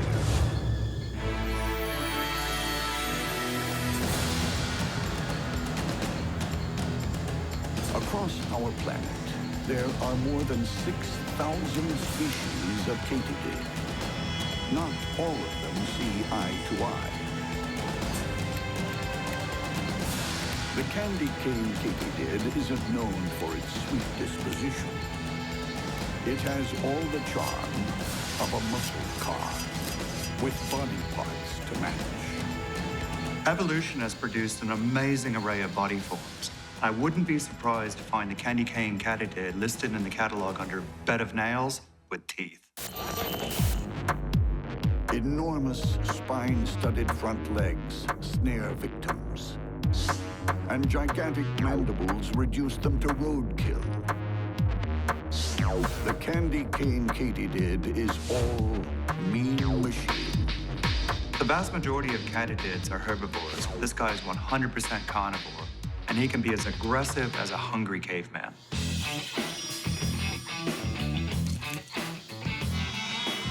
For all its killer instincts, the candy cane comes loaded with flashy accessories. Long, super-sensitive antennae, and a colorful paint job. Most katydids are very well camouflaged, but this guy's coloring is very showy. That indicates that he's from a family of confident killers. My advice to other bugs, approach with caution. Most bugs that negotiate the jungle's highways and byways give the candy cane a wide berth. But this candy cane needs to fuel up fast. The fact is, there's nothing polite in a bug's life. There's no, excuse me, oh, pardon me. Charles Darwin declared nature red in tooth and claw for a good reason. The candy cane isn't the only carnivorous katydid cruising this rainforest. The bug-eyed katydid is a semi-transparent, turbocharged exterminator. They're super fast and super accurate. These predatory katydids are really good killers. Built for speed, the bug-eyed katydid is equipped with wings for flight. Pseudo-pupils stare back at foes from within huge compound eyes. Claws and gripping pads line its feet, and long spiked acrobatic limbs make for extraordinary acceleration. The hind legs might be long and slender, but the femur is very, very strong and muscular. In addition, the femur contains a protein called resolin. Resolin is very, very elastic, and it allows the katydid to catapult very rapidly, much more effectively than using muscle power alone. With hapless prey in its headlights, the bug-eyed katydid is ruthless. This suction bug doesn't know what's hit it. The bug-eye's vicious mandibles chew through the victim's body like butter.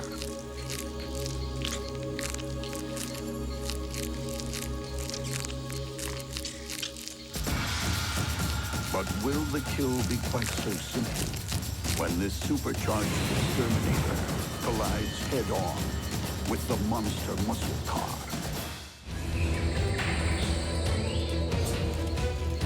On one leaf, in one Central American rainforest, two katydids, a bug-eye and a candy cane, are on a collision course.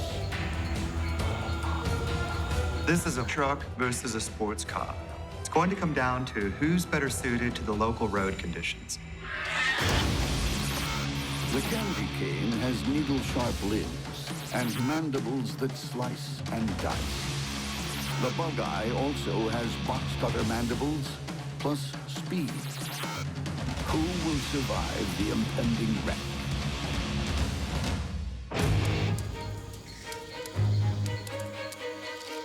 Both bugs are poised to attack. The candy cane katydid moves in. The Bugeye evades, then catapults back into the action. Both katydids circle each other, looking for an advantage. The candy cane strikes again, but the Bugeye is too fast. It returns, trying to battle its opponent. But the candy cane isn't by.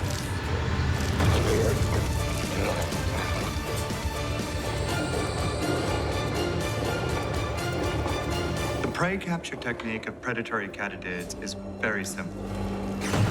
Jump the target, snag them, and then go in for a brutal bite. There are no jaws of life in this wreck. It's all over in seconds. It was a fair fight, but the better katydid won.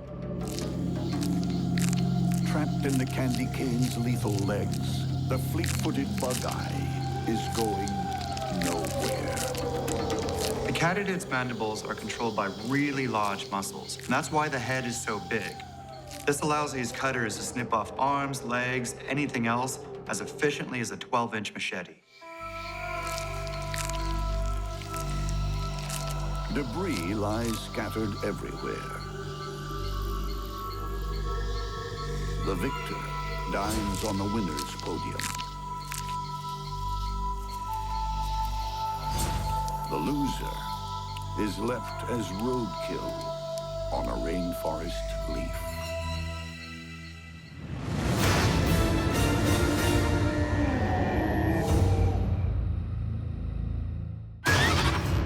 When a rufous comb-footed spider takes on a spitting spider, it's the mother of all battles.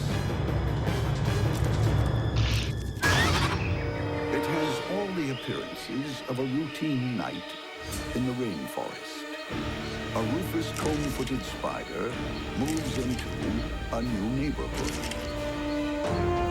The burden she carries is her egg sac, bulging with the next generation. Each of these egg sacs may have anywhere from 20 to 150 eggs. Deciding a dead leaf will make a good home and nursery, the mother-to-be leaves the sac dangling by a silk thread and starts building her new web.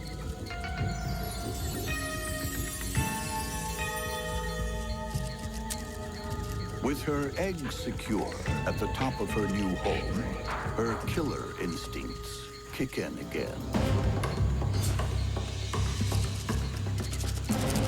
A wandering termite is the first victim of her deadly silk combing skills. The comb-footed spider doesn't try to bite the prey until it's really securely wrapped up in the silk straitjacket. And then, once it's wrapped up, she'll come in for a bite. Then she'll hoist the prey up into her web, and there she can feed on it at her own leisure. As she settles down to dinner, marauding ants crash her housewarming feast.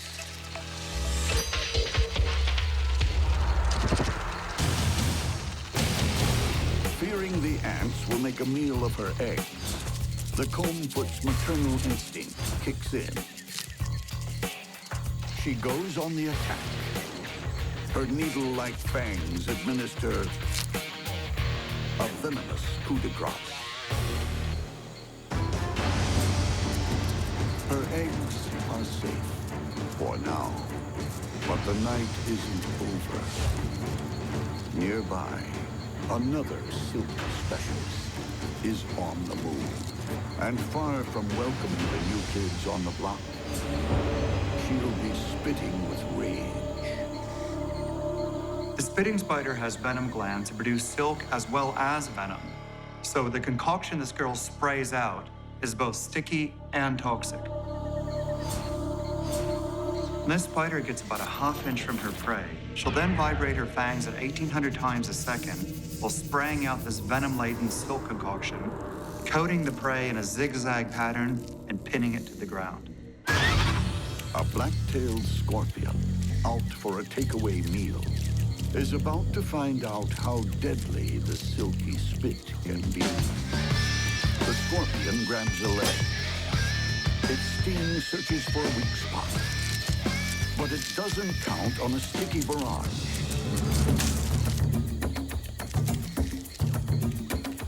Traveling at around 70 miles per hour, the toxic silk hits the target and immediately contracts, gluing the scorpion to the tree. With that deadly stinger out of action, the spitting spider moves in for the kill. One bite, and the venom destroys the scorpion's nervous system. For a spider this small to bring down a scorpion really shows the power of the weapon that she's packing. This huge meal supplies energy for a new batch of spitting silk, and she will need it. When she finds out the rufous comb-footed spider has moved in next door, there'll be no love thy neighbor. This is a fight that's bound to end in bloodshed. I'm just not sure whose.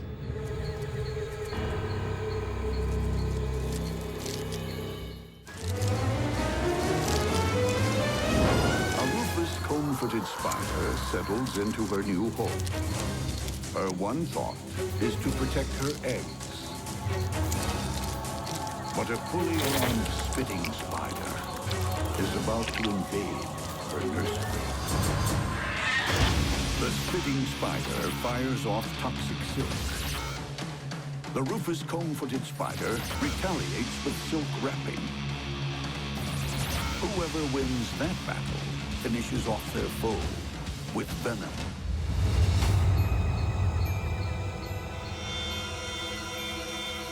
The invader tiptoes across the web.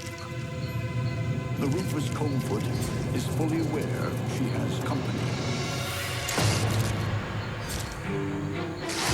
She leapfrogs out of spitting range. Her attacker fires, but is off target.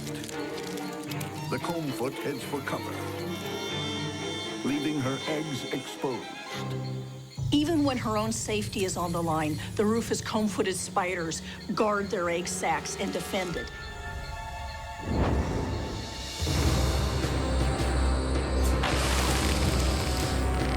The spitting spider fires again. But with one leg guarding her precious eggs, the combfoot mounts a silk-throwing counterattack.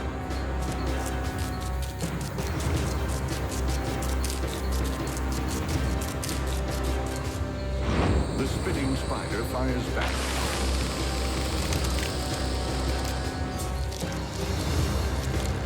She keeps firing, but she's run out of silk. Rufus moves in and wraps her opponent in a silk shroud. Well, that sure didn't go according to plan. The spitting spider picked a fight with the wrong spider on the wrong day, and it's toast. No matter how formidable your weapon, if you run out of ammunition, you're finished.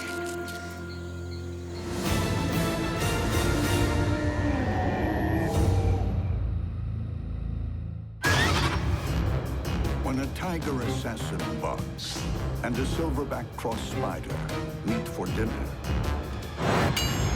only one will enjoy the victory feast.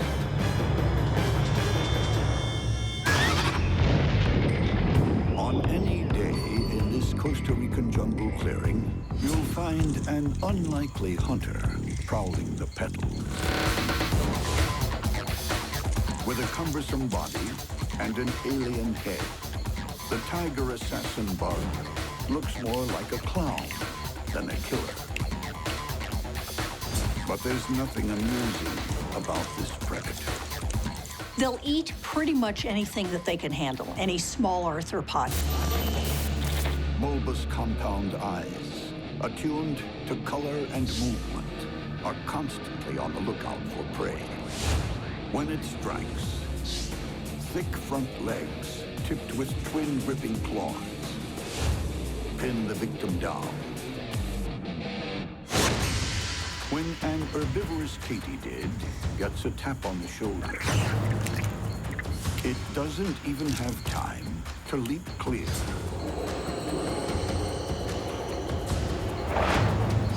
Ending its days impaled on one of the bug world's strangest and most effective weapons. Part dagger, part hypodermic needle. When the proboscis punctures flesh, the horror's only just beginning.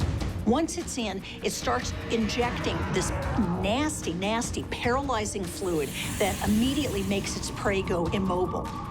Then it starts pouring digestive juices into the prey.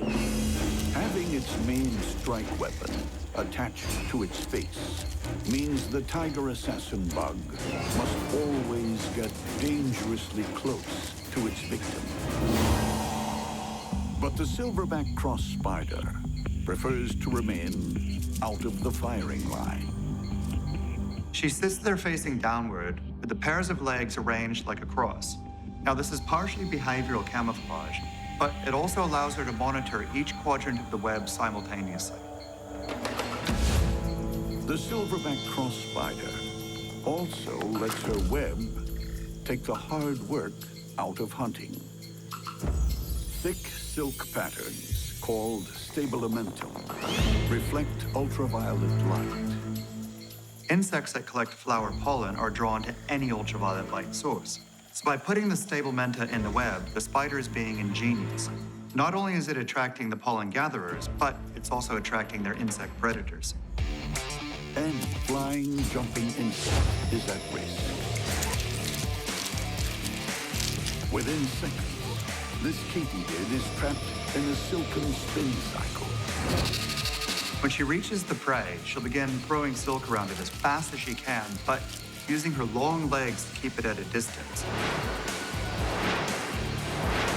Once it's safely hogtied, then she'll move in and deliver the venom. Her snack disposed of, the silverback cross spider settles back into her web. Her shape and sheen break up her silhouette, making her almost impossible for many animals to see. But if there's clear and present danger, she'll adopt a bizarre defensive strategy. The silverback will start bouncing the web back and forth, adding a little bit of energy every time until the entire thing becomes a blur. It makes it impossible for a predator to focus on the spider, let alone catch it. But the silverback isn't the only seasoned killer in this jungle clearing. Will its silky skins be enough to defeat a trained assassin?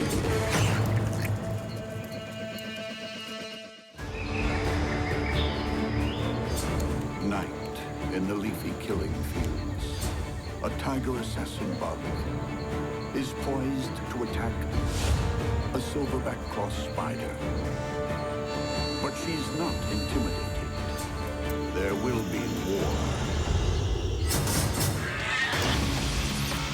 The tiger assassin bug has a stabbing proboscis that injects toxic saliva. The silverback cross spider throws strong silk to immobilize its victim before finishing it off with venom.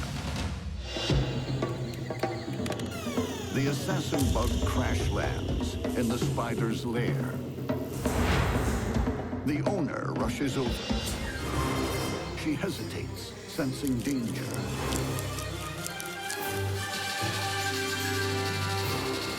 Then, in a blur of wrapping, she pulls out silk like bandages. The tiger is trapped.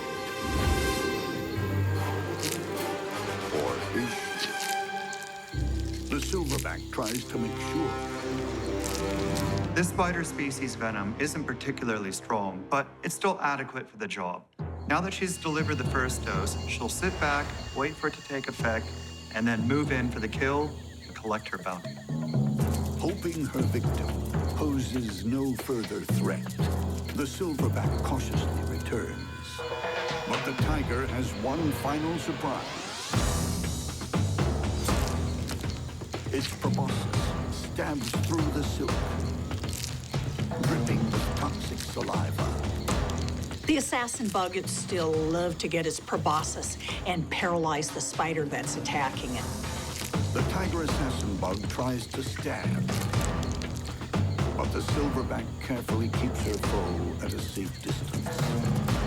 Until eventually, the venom claims the feisty assassin's life.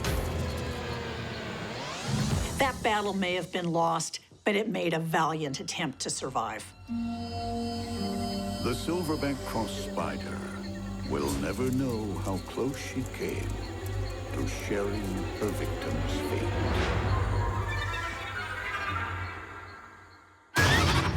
In a monster bug battle, victory is rarely a foregone conclusion. The rookie can overwhelm a veteran. Camouflage counts for nothing once you're spotted. And a surefire weapon can fall short in the heat of battle. When bugs go to war, the only certainty is that you're triumphant or you're toast.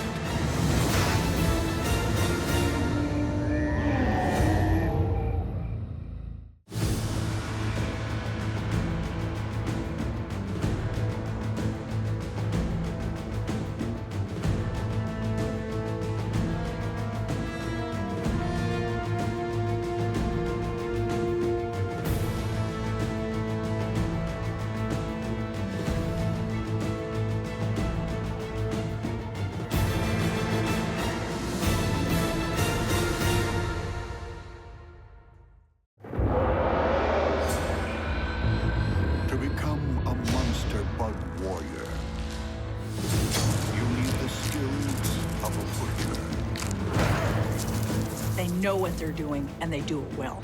the appetite of a cannibal, and the conscience of a serial killer. At the same time they're being paralyzed, they're also being liquefied on the inside.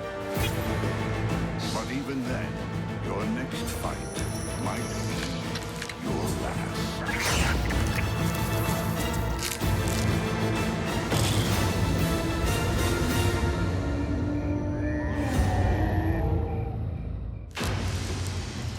In the bug world, the smallest creature can be the cruelest killer. But some corners of the rainforest breed truly terrifying giants. When a red rump tarantula goes up against a giant cockroach, it's a battle of the megabugs.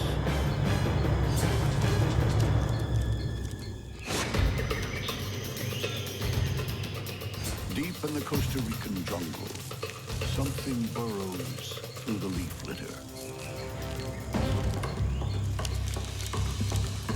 A creature that sparks fear and loathing in equal measure. A menacing monster with hooded armor and a 4-inch body. This beast lives up to its title, the giant cockroach. These cockroaches are the biggest cockroaches on Earth. They're opportunistic, carnivores, omnivores, whatever they can get to eat. It's a camouflage expert, blending in perfectly with the leaf litter.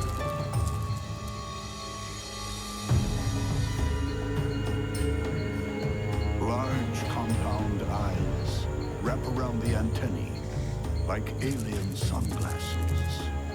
But for this megabug, sight isn't as important as chemical detection.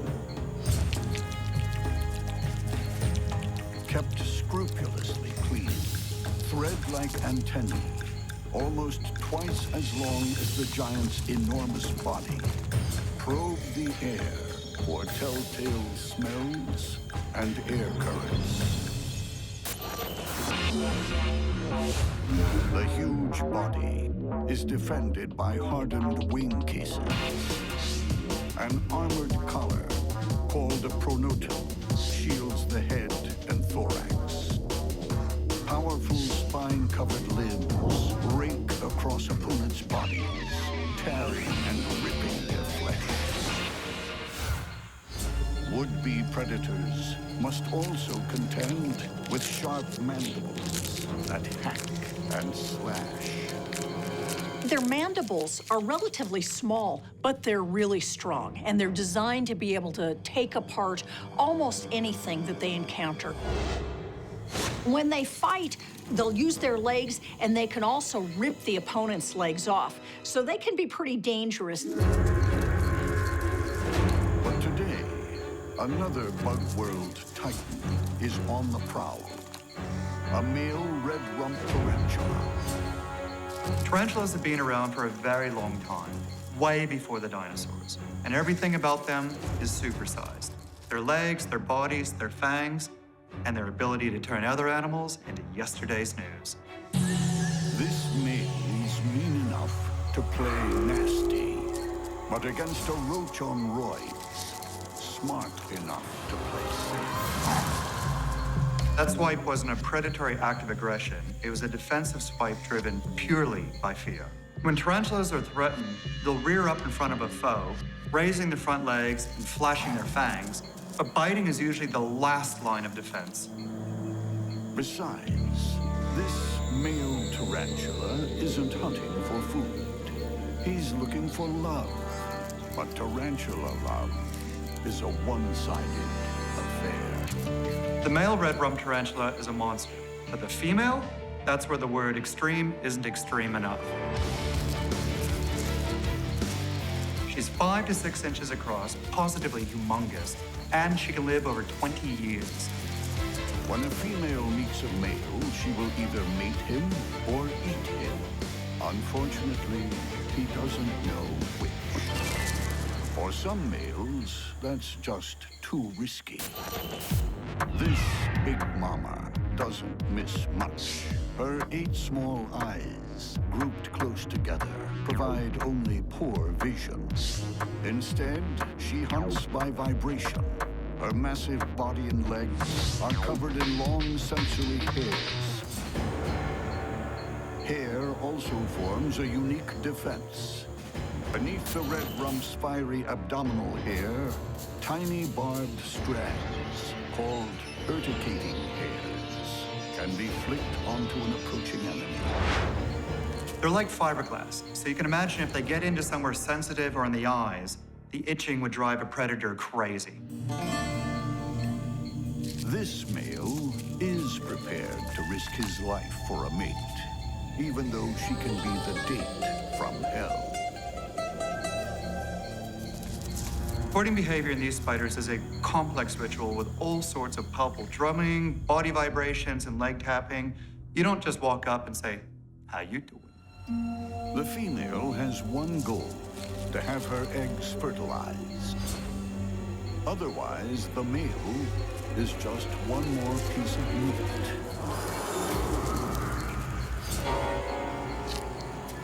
Her huge fangs, like daggers, pierce his head. The fangs are truly scary, up to 1/3 of an inch long in the females and quite wide. Because these are ancient spiders, they're more like ice picks than pinchers. What the tarantulas do is drive the fangs down with incredible force, which opens up massive wounds in the prey's body. Now her juices start flowing. Digestive enzymes break down her would-be lover. His flesh dissolves. What the male had hoped would be dinner for 2 is now soup for 1. The giant cockroach has intimidated one male tarantula tonight. But what happens when a monstrous female weighs in? This big female tarantula, she's much less likely to be threatened off just by the size of this cockroach. She's much more likely to take it on. But this is a good-sized cockroach. It could be a real battle, and it could take a really long time. Nightfall in the rainforest. A giant cockroach lumbers through the leaf litter on a collision course with a female red rump tarantula. The tarantula has massive fangs and paralyzing venom. The giant cockroach has sturdy armor and spiked legs that can wound. Which of these mega bugs will live to see the sunrise? The cockroach approaches, unafraid.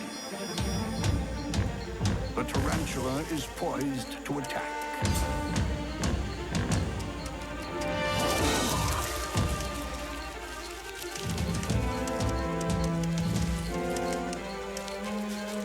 Against any other bug, the battle would be over. But those ice-pick fangs haven't yet found soft flesh. They're hooked on the cockroach's armored collar. The spider's holding on like a rodeo rider on a bucking bronco. These cockroaches just don't give in. It's putting up an epic struggle. Keeps trying to kick and kick. It's holding on to the ground. It's trying to move forward. Anything that it can do to get away from this tarantula. The tarantula isn't built to fight a long, drawn-out battle. Tarantulas have a very primitive form of lungs. While they're capable of great power over short bursts, prolonged struggles are not their forte.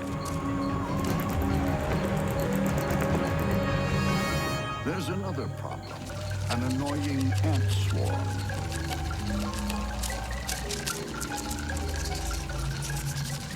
The cockroach catches a break.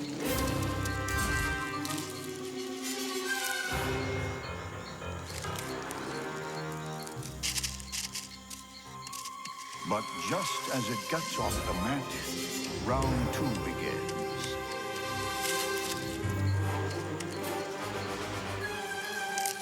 A fang plunges through the cockroach's armor.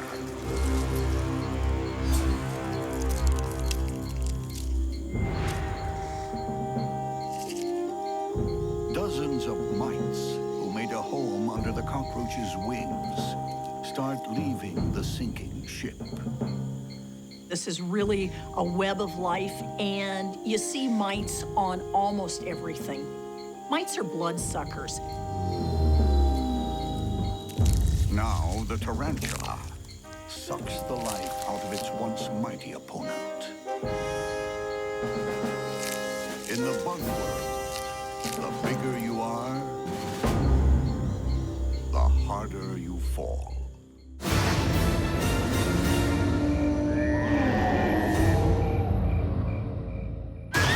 When a vinegaroon and a striped-tailed centipede come to the surface, all hell will break loose. The rainforest is riddled with entrances to the underworld. From one dark gash, like some mythical monster, comes a striped-tailed centipede. Every night, it leaves its subterranean lair on a mission to murder. A hyperactive hunter plowing through the forest on 22 pairs of legs. We'd think that they'd be getting tripped up all the time, but with each one longer than the previous, they never get tangled. The centipede's speed and mobility are even more impressive when you realize it's almost blind.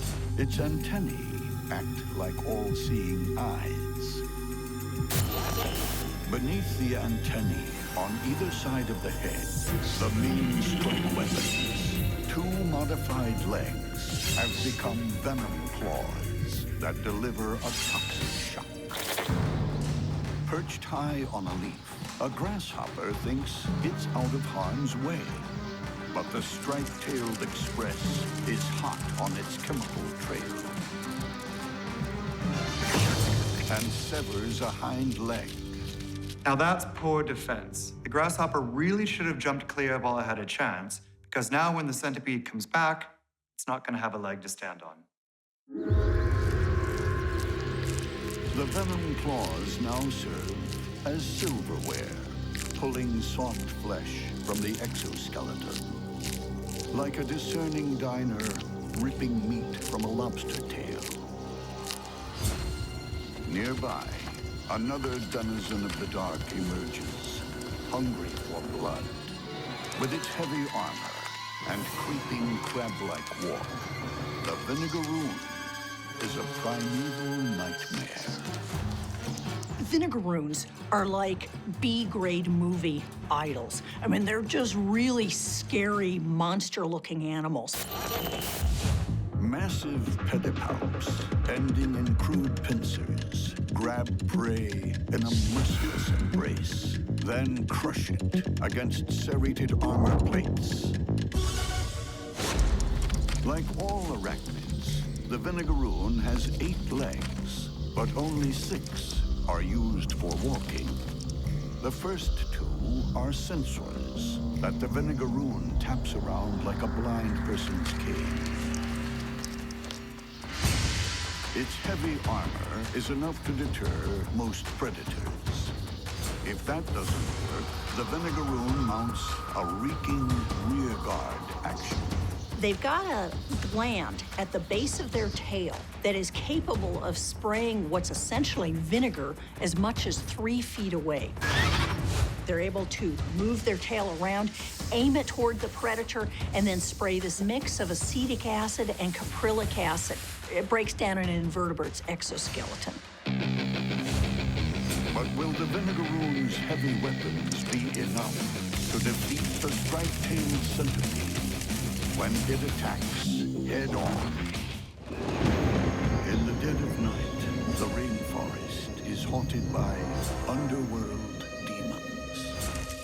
A voracious, striped-tailed centipede follows a trail to its next meal.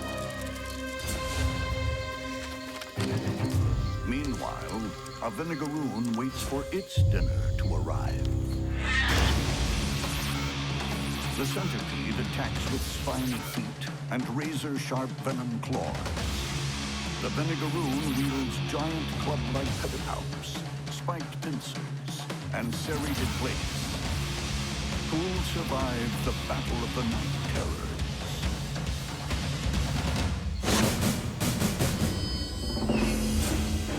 The centipede charges in like a hungry locomotive. But the vinegaroon grabs first. The centipede lashes its body around. Venom claws looking for a way in. The centipede is tough, but this vinegaroon has it in a really, really tight grip in the pedipalps. It's almost like being caught in a nutcracker. Oh, that's gotta hurt. Even if the centipede manages to get away, he's going to have a terminal headache, and I don't think he's going to get very far.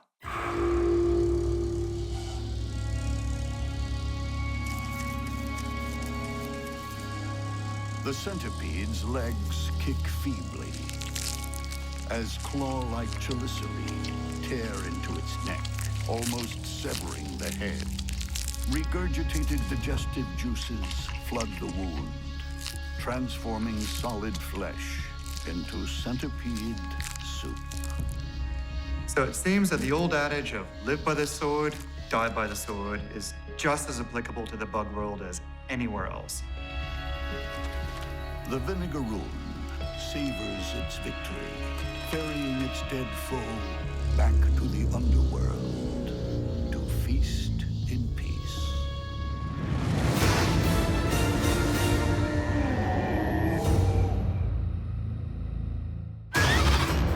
When a banana spider clashes with an orange-horned katydid,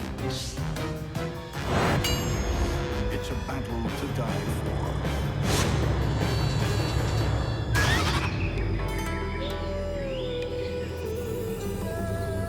There are many femme fatales in the rainforest.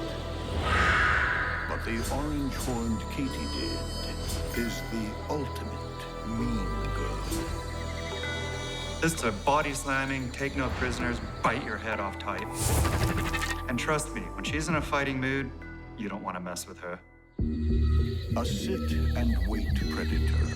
Very little escapes this consummate murderess.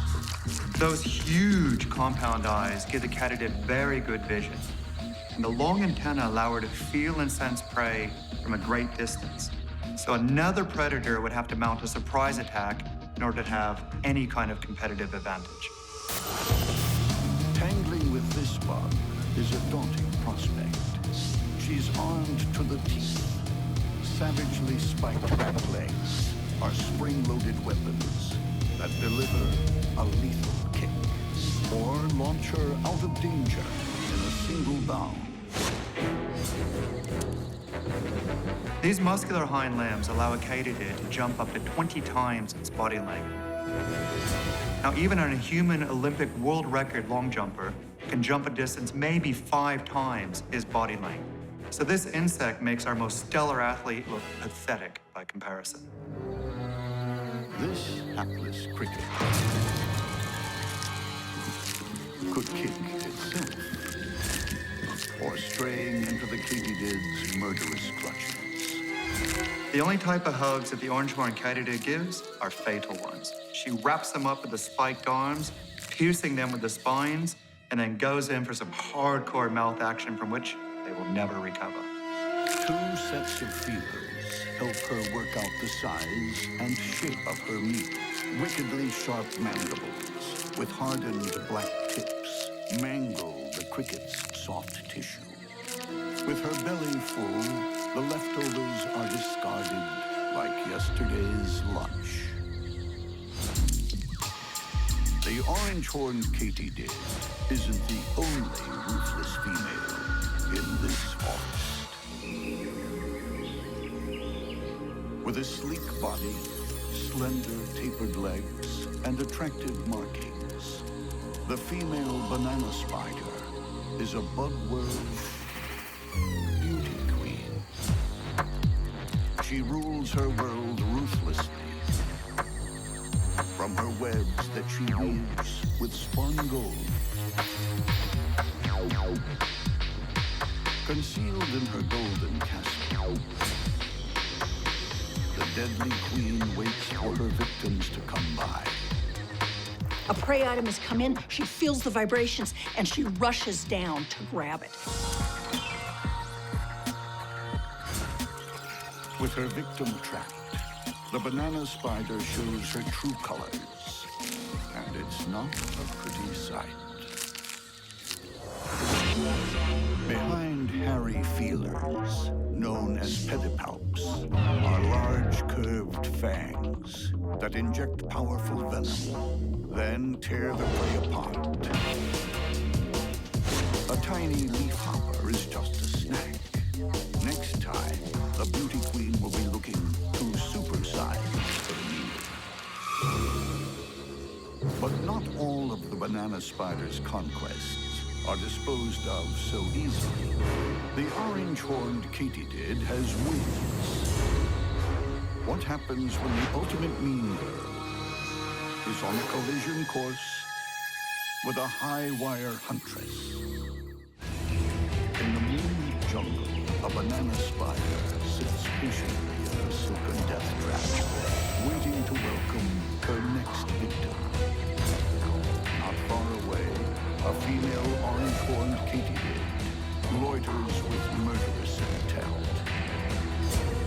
2 female killers at the top of their game are about to do battle. Dripping with toxic venom, the banana spider's fangs can take out any prey. But the orange-horned katydid's spiky limbs and razor-sharp mandibles could easily cut her enemy clean in half. Keen for a kill, the orange-horned katydid launches straight into danger.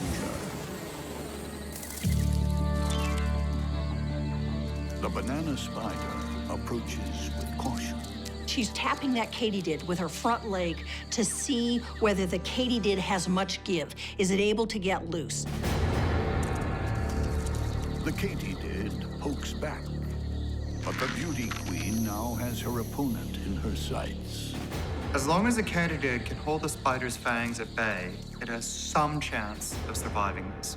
But defending yourself while being tangled in strong and sticky silk is a pretty tall order. The katydid struggles to escape, but finds itself deeper in the web. The banana spider seizes its chance.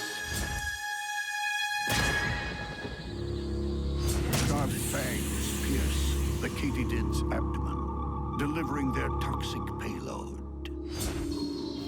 Even as the venom shuts down her nervous system, the orange-horned katydid tries to bite through the silken trap. The beauty queen approaches again. The katydid isn't giving up. She fights furiously. This is a great example of how deeply entrenched the will to survive is with these animals. She just keeps on fighting, no matter how bad the odds. Eventually, the katydid's struggles grow feeble. The web weaver delivers the death blow.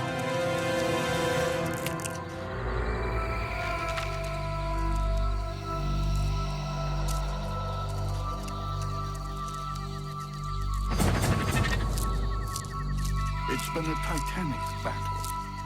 The beauty queen wraps the spoils and begins her long victory feast. She doesn't bother with regal table manners. Digestive enzymes break down the katydid's body, turning soft tissue into a protein shake. In the bug world, beauty queens don't get their kudos from crowning ceremonies.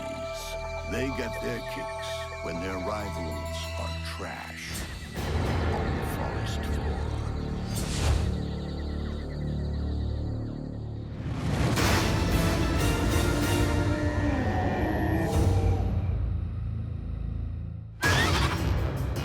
When a flag-tailed assassin bug goes into battle against a golden carpenter ant, it's precision versus power. In the bug world, there is no shortage of bizarre-looking creatures. With its large body, tiny head, and elephant-like proboscis, the flag-tailed assassin bug takes the prize for goofy looks. Like red flags, colorful tails protrude from the assassin bug's rear end. It could be to warn off a predator, attract a mate, we don't know. But what we do know is that the business side of things is on the other end. That extraordinary proboscis is usually tucked up under the head. But ignore it at your peril. It's rapier sharp. This bug is a methodical murderer. This is a very stealthy hunter. It stalks its prey very softly and smoothly, controlling every movement precisely. Bulging compound eyes register the slightest movement. Thick pipe cleaner legs bristle with sensory hairs. Twin claws are like grappling hooks for climbing. Antennae aren't just sensors. They're part of the arsenal. She would do well to prime her weapons. Nearby, a sworn enemy is on the prowl, shining like a Christmas decoration. A female golden carpenter ant forages for food. They're called carpenter ants because they dig burrows into decaying trees or soft trees, and they're basically just using their jaws to gnaw their way in. Tough serrated mandibles are not just woodworking tools. They're vicious weapons, enough for even a solitary ant to take on much larger spiders and scorpions. These guys can be really nasty. They go in, they bite another animal, and then they curl their abdomen around and spray formic acid into the wound. It's corrosive, it causes burns. Formic acid is something that everything wants to stay away from. But what happens when the golden pit bull tries to take down the bizarre assassin?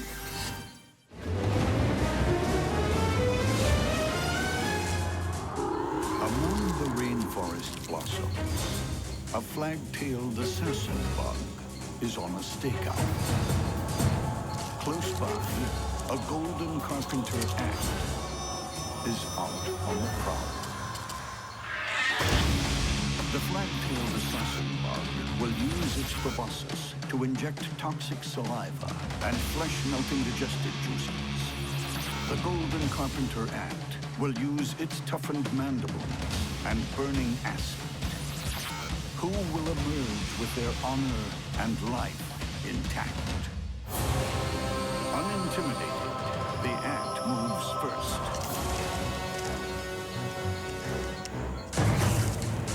But the assassin is ready. This time, the ant uses its speed advantage.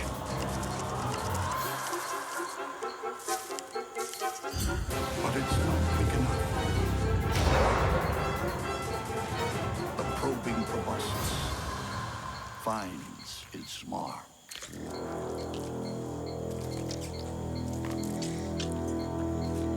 The assassin bug's venom attacks both the nervous and the muscular system,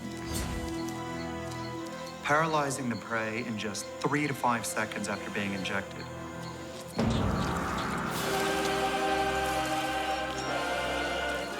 The proboscis then switches from syringe to drinking straw.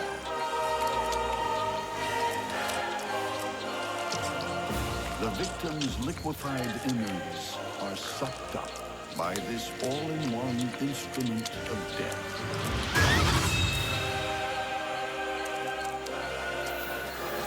It's been a red-letter day for the flagtail. No mess, no fuss. Everything you'd expect from an experienced assassin.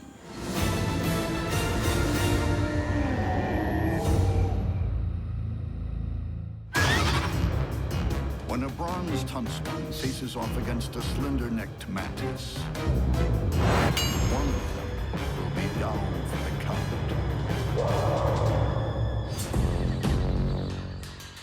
The slender-necked mantis has all the moves and the killer instinct of a cage fighter.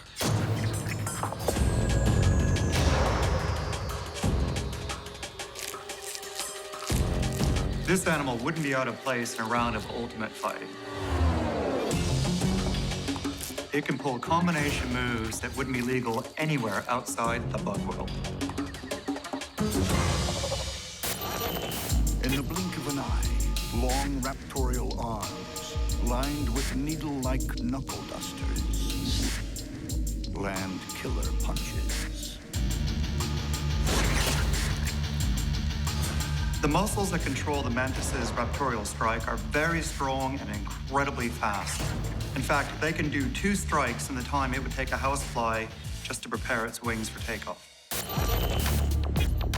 This slender weight is built like a natural-born fighter. Its elongated neck allows the head to rotate 180 degrees. Its huge compound eyes are constantly peeled for prey. It all comes down to movement for them. This is what attracts them, and they can see movement from a long way off. Waiting for prey, the slender neck stays out of trouble by shadowboxing. Shuffling, ducking, and weaving. Mantis also employ two weird behavioral forms of camouflage. The first is to sway back and forth like a leaf in the wind, but the second is to disguise its footsteps with jerky, irregular motions while sneaking up on a prey item. Its ultra-trim physique belies an insatiable appetite. Put simply, this mantis is an eating machine. Don't mistake skinny for puny. This mantis can take on hard-hitting opponents and win, and it has a huge appetite. How it maintains that trim little figure is beyond me. An approaching cockroach doesn't see the sucker punch coming. Her capacity to hang on would put any rock climber to shame. She's gripping that leaf with just 8 tiny little claws, yet even when the cockroach struggles, she has no problems maintaining her foothold. With its victim under control, the mantis really puts the hurt on. Once the mantis has grabbed its prey, it typically pins the most troublesome parts inside of its reptile arms, while it then goes in with the mandibles to try to do as much damage as possible. Typically, it'll go straight for the head, and once that's gone, kind of removes the will to fight back. Then something extraordinary happens. With its head in the mantis mouth, the cockroach gives birth to a squirming swarm of instant orphans. As one life ebbs away, 20 more crawl into the world. Well, if you've ever bought into the notion that everything natural is warm and fuzzy, this should put an end to it. In the wild, survival is a struggle from day one. That struggle is about to get nasty. The bronzed huntsman spider is another hard-hitting hunter, always looking for a fight.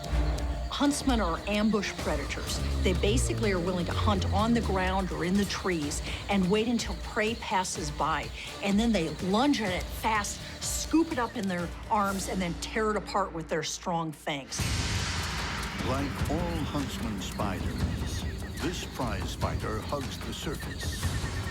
Its legs hinge not vertically, but laterally. Most spiders stand upright, but what the huntsmen have done is what would be dorsal has rotated so the legs are laterally oriented. And this lateral orientation means that they're able to scuttle sideways very rapidly. The bronzed huntsman has 8 eyes, arranged in 2 rows of 4. But this street fighter hunts less by eyesight and more from the faintest telltale movements of air. Huntsman legs are covered with sensors that are very, very attuned to vibrations. A moth's slightest movement is like a bell ringing for round 1. Unfortunately for the moth, the bronzed huntsman also has a prize fighter's chin.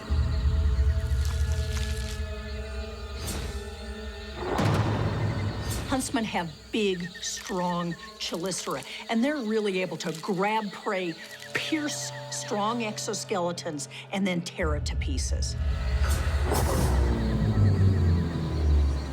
At the same time, digestive juices like acid liquefy the moth's insides. When she's through, all that's left is some fuzz around the fangs. It will pay to keep her weapons well-oiled. This champion has a challenger. When the slender-necked mantis and the bronzed huntsman enter the ring, the loser faces sudden death. In the bug world, every night is fight night. Each bout carries carries the ultimate prize purse, survival. The bronzed huntsman and the slender-necked mantis are both unbeaten champions. The huntsman has huge fangs and potent venom. The mantis bristles with deadly spikes and rips opponents to pieces with razor-sharp mandibles. Who will survive this fight? Both bugs are locked eye to eye, and a monster stare down. The mantis makes the first move, advancing boldly up the leaf. That is real commitment. But whether it's brave or foolish, With its guard up, the mantis is rocked by a lightning 1-2 combination. The bronzed huntsman looks to up the ante. The mantis neatly sidesteps. The sparring continues. Then the mantis gambles on a full frontal assault. As tactics go, it's not what you call inspired. The mantis finds its slender body bent over backwards, gripped in a killer clinch. With no referee to call break, the huntsman's fangs plunge like daggers into the mantis' thorax. Often, spiders will directly try to orient toward the head of its potential prey because this takes it out lots faster than if it nips the back end or nips a leg.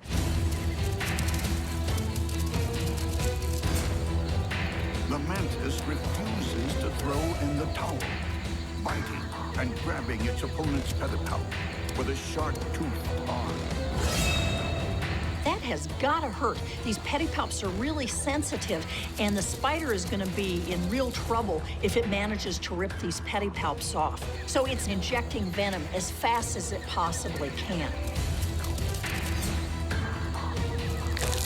this final struggle might be a great display of courage in the face of certain death, but I'm afraid it's too little, too late. This former champion won't be getting off the canvas. No doubt, the bronze huntsman deserved a gold medal, or in this case, green. The huntsman settles down to enjoy her trophy. But this isn't over. An ant swarm wants its share. There's no stopping them. The champion abandons her victory feast. After all, there are plenty more meals on her fight card tonight. In a bug war, there are no medals or bravery. A full frontal assault can become a lost cause. Relentless attacks can leave you dead in your tracks. And heavy weapons can be dead weight. In a monster bug battle, the only measure of success is when you're the last one standing.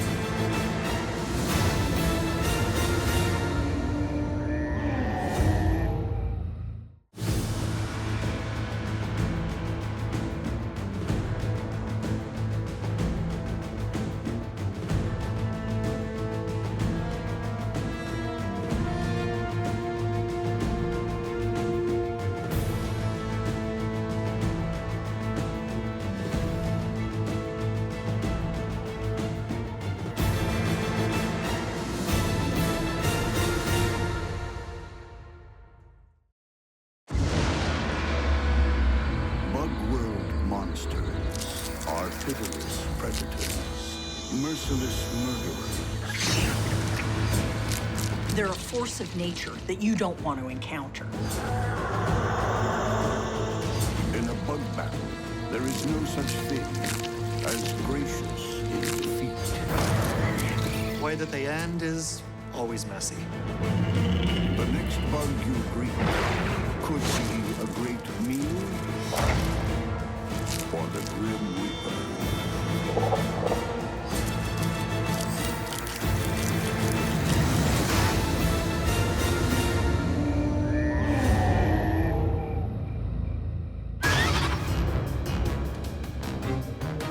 leafcutter ant soldier engages a speckled house spider.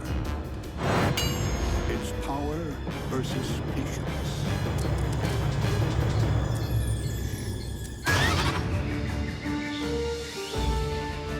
In the depths of an equatorial jungle, a million-strong colony of leafcutter ants is busy farming the rainforest. Each worker focused on the production of fungus. Leafcutter ants are really the farmers of the animal world. They cut vegetation that they then grow fungus on. So the ants actually live off of the fungus, not the plants.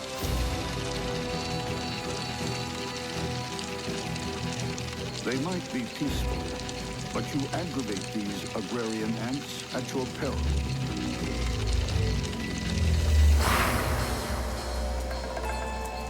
At the first sign of trouble, you find yourself face to face with a leafcutter soldier. There's got to be constant guarding of the colony so that they don't get attacked, both foraging lines and the colony itself. You don't mess with a leafcutter ant soldier. These hulking warrior ants dwarf the workers. Their bodies are protected by tough armor. The massive bulbous head supports some of the ant world's most fearsome weapons. Strong, hardened mandibles, powerful enough to pierce human skin, crush and slice. Look at those mandibles. They really act like chainsaws. If you want a leaf cut up, you call a worker. If you want another animal cut up, you call the soldier. A party of invading trapjaw ants has ventured too far into leafcutter territory. Workers alert the troops. Leafcutter ants make a surprising diversity of sounds and vibrations that they use to communicate among themselves by rubbing various body parts together. Dispatched to deal with the interlopers, the leafcutter soldier launches a withering attack.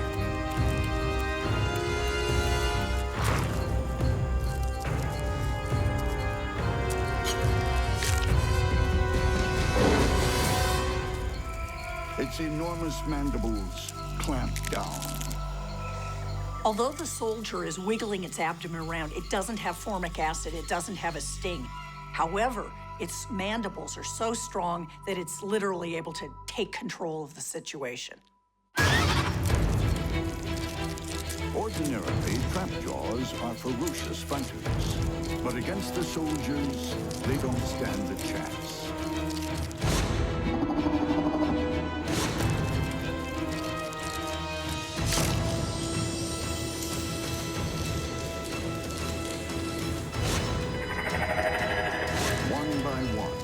Intruders are systematically torn apart. As you can see, cutting this trapjaw ant in half was no more trouble than the workers cutting leaves in half. Trapjaw body parts litter the leaves. It's an awesome display of brute strength and single-minded savagery.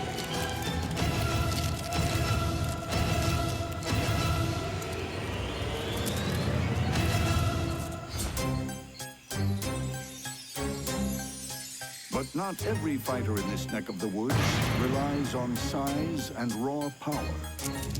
Small and delicate, the speckled house spider seems like an unlikely serial killer. You might think that something called a house spider isn't up to the task of surviving in a forest full of dangerous creatures. But let me tell you, this spider is more than capable of surviving encounters that would send others home in tears. This relative of the black widow and redback is built for a life on the web. Her long, spindly legs are agile enough to navigate her silken web like a tightrope walker. The speckled house spider is a sit-and-wait predator. happy just to hang it home and let her untidy web do all the work. It might look like the result of lousy housekeeping, but that chaotic tangle of lines is actually a very effective way of catching prey. It's extremely strong and also laced with lots of globules of liquid silk, so that anything that ventures onto the web or even brushes a single trip line can quickly find itself entangled and in a fight for its life. Before her next hunt begins, she decides to change for dinner. Slipping out of her skin into something more comfortable. The spider's hardened outer skin is literally an external skeleton, and because it doesn't stretch while she grows, she may shed it 5 to 7 times throughout her life. This process is called ecdysiasm. In a lot of ways, it's almost like a rebirth. However, it leaves the spider in a temporarily vulnerable and defenseless position. It will take a while for her new skin to harden. But the speckled house spider had better be ready. The leafcutter ant soldier, fresh from its victory over the trapjaw ant, is on its way. What happens when the mighty warrior and the silky assassin get caught in a web of intrigue? Granted, she's probably not going to be in a hurry to get too close, but if he stumbles onto her web, he's going to be in for a rude shock. A leafcutter ant soldier, alone on patrol, is just inches away from a speckled house spider's silken trap. One false step, and there will be war. The leafcutter ant soldier has size and strength, with powerful mandibles to cut and crush. The speckled house spider uses silk and venom to overcome the enemy. Which strategy will prevail? The leafcutter soldier suddenly finds itself in a sticky situation. We already know that this soldier can cut an opponent in two. But when she's gotten caught in this web, she's really on shaky ground. The speckled house spider doesn't move. With an intruder this large and dangerous, she's happy to play the waiting game. The ant tries to chew through its bonds, but succeeds only in becoming more entangled. Finally, choosing her moment, the spider descends and starts throwing thread. Whatever she does, the house spider must avoid those jaws. Just one snip could open her up like a bursting water balloon.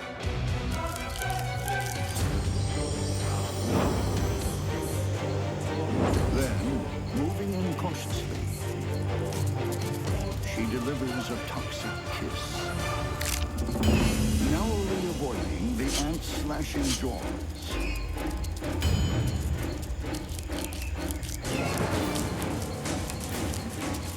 But this battle isn't over. Prey this large will need more than one dose.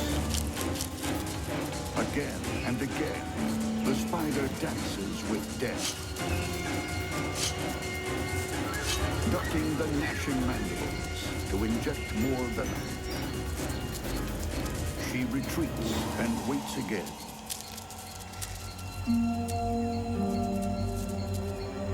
Killing time, while her potent chemical cocktail finishes off this soldier of misfortune.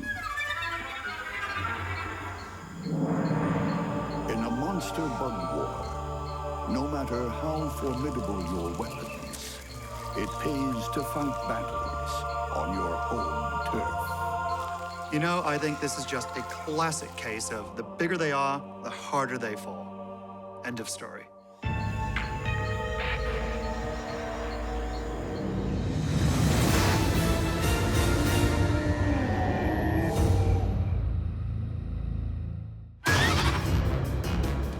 When two jumping spiders go head-to-head, it's a case of look before you leap.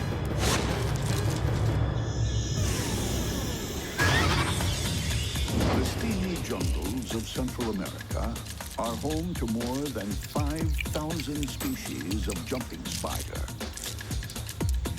each one more striking than the last.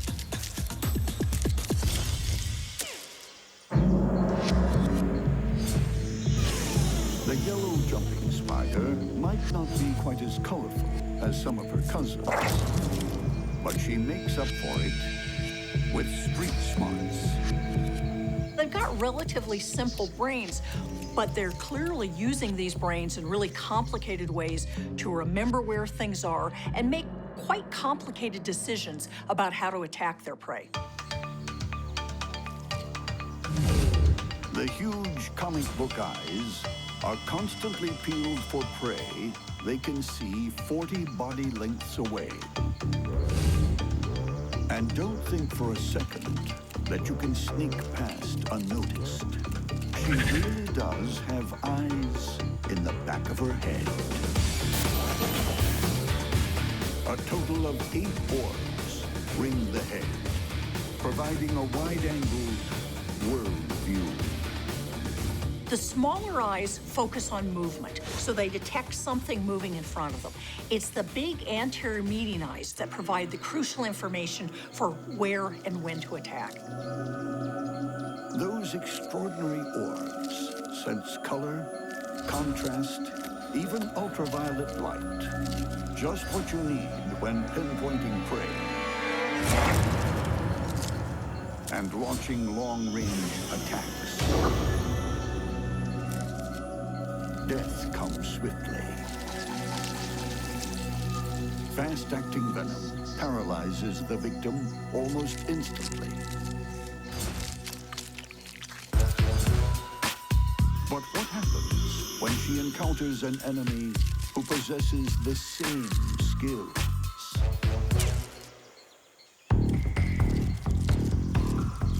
The tiger jumping spider has also earned her stripes as a pouncing predator. She's a polyphagous predator, which means she'll kill and eat pretty much any creature that she can. But some jumping spiders actually prefer spiders over insects, including spiders just like themselves. Squat and compact, the tiger has the perfect build for long-distance leaping, jumping up to 20 body lengths in a single bound on hydraulic legs.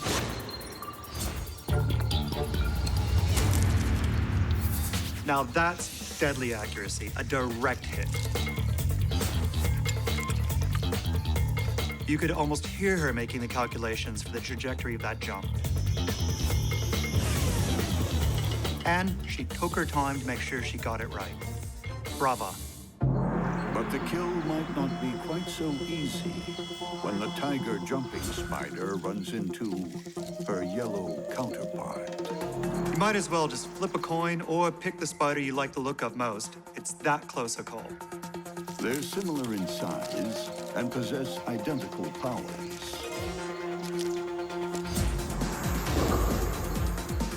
Which one will get the jump on the other?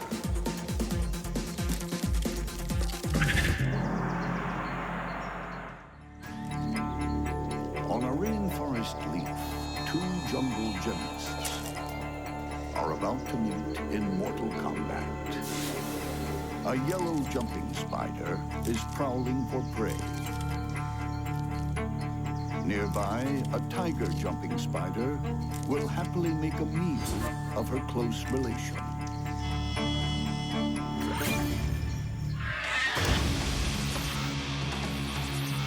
Both have incredible eyesight, extraordinary jumping ability, and potent venom.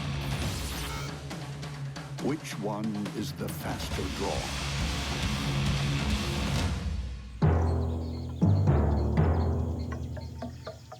The combatants eyeball each other. If spiders could break out in a nervous sweat, they would both be doing it about now.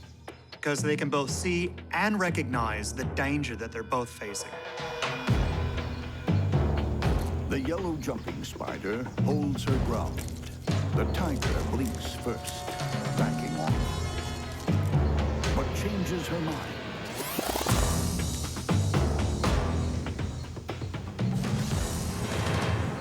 They attack and counterattack.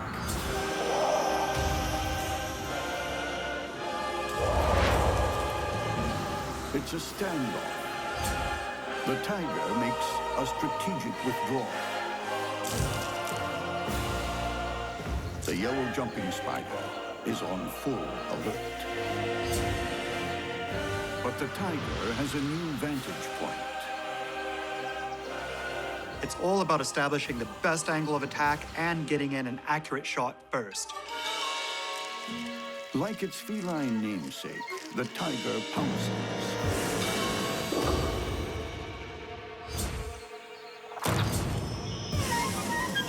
Injecting lethal venom. For these spiders, the old saying, "Look before you leap," really sums it all up. In this particular case, the tiger jumping spider had the best view and the best trajectory, and that proved to be the decisive advantage. Like any tiger in the wild, feeding isn't about dining etiquette. She vomits digestive enzymes into her victim and slurps up the liquidized flesh, leaving the yellow jumping spider very deflated. So much for the sisterhood.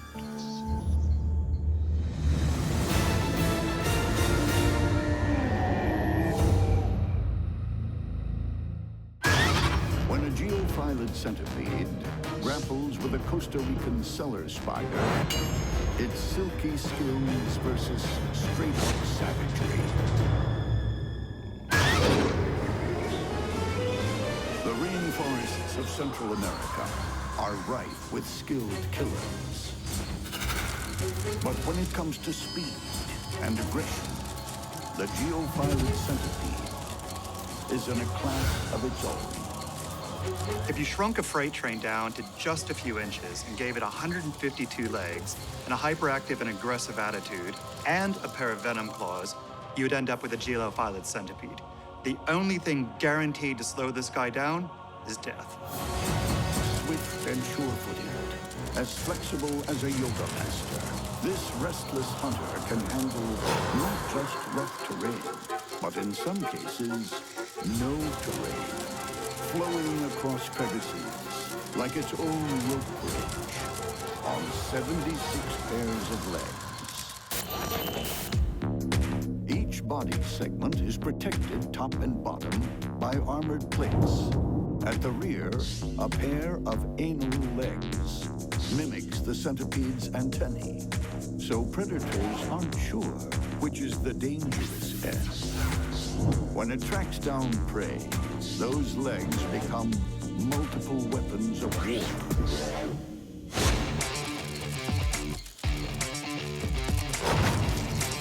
The instant he makes contact with the prey, he wraps as many legs around it as he can and just ties it up.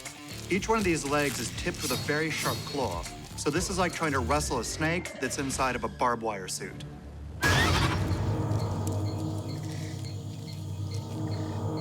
With the victim pinned, the centipede puts its venom claws to work, injecting a lethal chemical brew.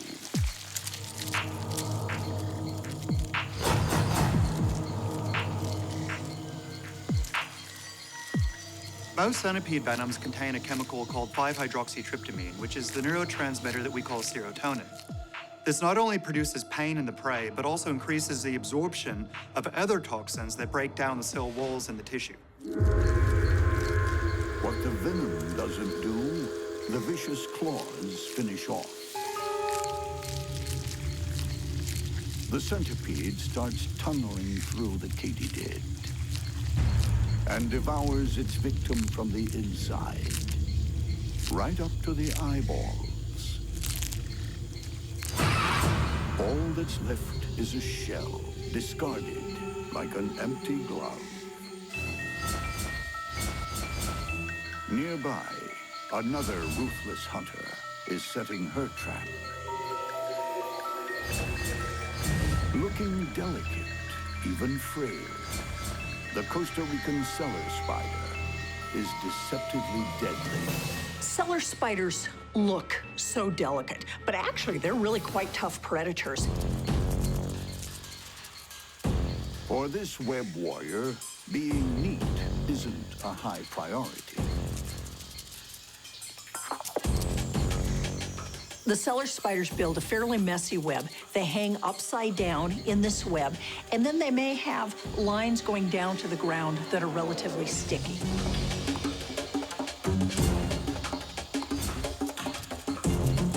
When a bug blunders into her gossamer curtain, those extra long, thin legs start throwing silk thread in a rapid-fire frenzy of wrapping. When the cellar spider wraps its prey, it isn't putting out big swaths of silk the way some of the other spiders do. They're essentially just putting out a single line. But they do it extraordinarily fast, and so they can really wrap up and do it fast. But the female cellar spider is about to receive another visitor. The geophyllid centipede is on its way.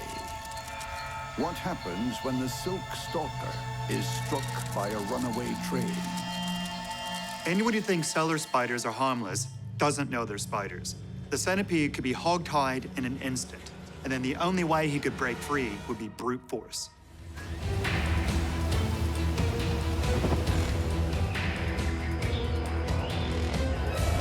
In a Central American rainforest, a hungry Costa Rican cellar spider is desperate to feed. A geophyllid centipede is a potential smorgasbord, but it could also make a meal of her. The cellar spider smothers her enemy with silk before delivering a venomous bite. The geophyllid centipede uses claw-tipped legs to grip its foe, and venom claws to inject a toxic chemical cocktail. With customary bravado, the centipede hurtles onto the web. That many feet, the odds of getting tangled up are enormous. If he doesn't break free quickly, the web owner will come down and scope him out.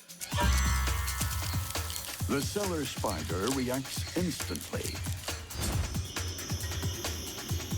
lassoing the intruder with strand after strand of sticky silk. The first thing the centipede would normally do when being overwhelmed by a threat is head for the nearest crevice at high speed.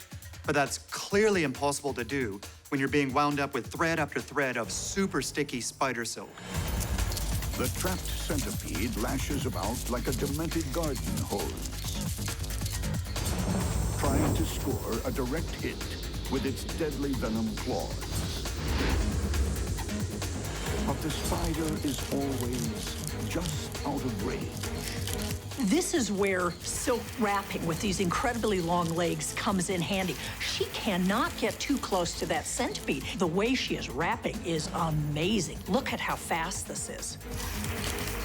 The cellar spider goes into overdrive. Her legs are a blur as she throws silk at a rate of 6 loops per second. But the centipede is just as quick to break the ties that bind. This is an epic fight back. If he can get those venom claws into the spider, just one bite would be enough to turn this fight upside down. The spider sneaks in several bites, but her venom is relatively weak and slow-acting. But eventually, with her victim's head pinned and its body twisted like a pretzel, the spider seems to have won. But like a horror movie monster, the centipede suddenly breaks free once more. This is amazingly risky business with this centipede getting its head free all of the time. She's putting out an enormous amount of silk. At some point, she's going to run out of the silk that she has available. Her silk stores are used up.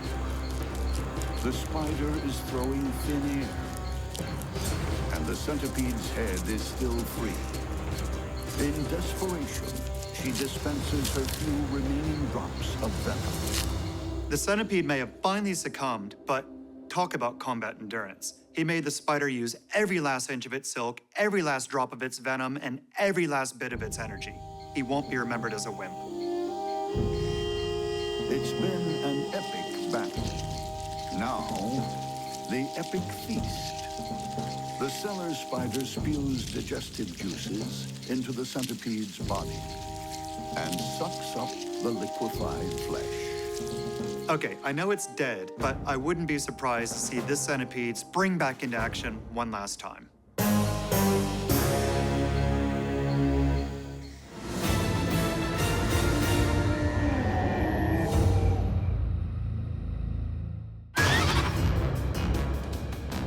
When an orange-mouthed tarantula and a scarlet-mouthed katydid cross paths, neither is nice.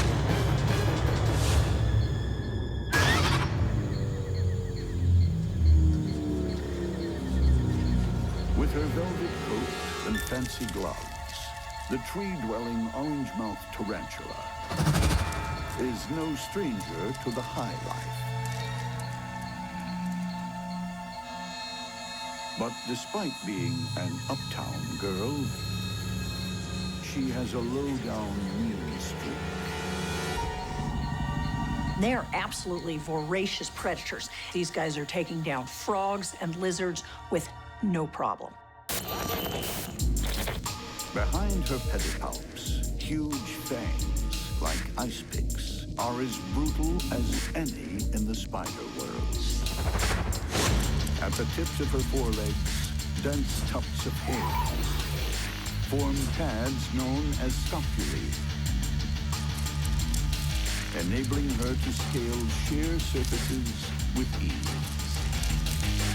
Basically, they're ambush predators. They're sitting still, waiting till something comes close, and then they just zip out and grab it, put the chelicera into it, and just pump their prey full of venom. But the orange-mouthed tarantula isn't the only one looking for easy conquests. The scarlet-mouthed katydid has a ruthless agenda of her own. Delicate legs that can leap or lacerate. And a painted mouth with the power to pulverize. Clearly signal this katydid's murderous intent. She'll eat the flesh of any downed animal. They can be quite savage. Powerful mandibles quickly dismantle this grasshopper, tearing off limbs like petals. She's an expert at locating takeout dinners. Long antennae act like portable radar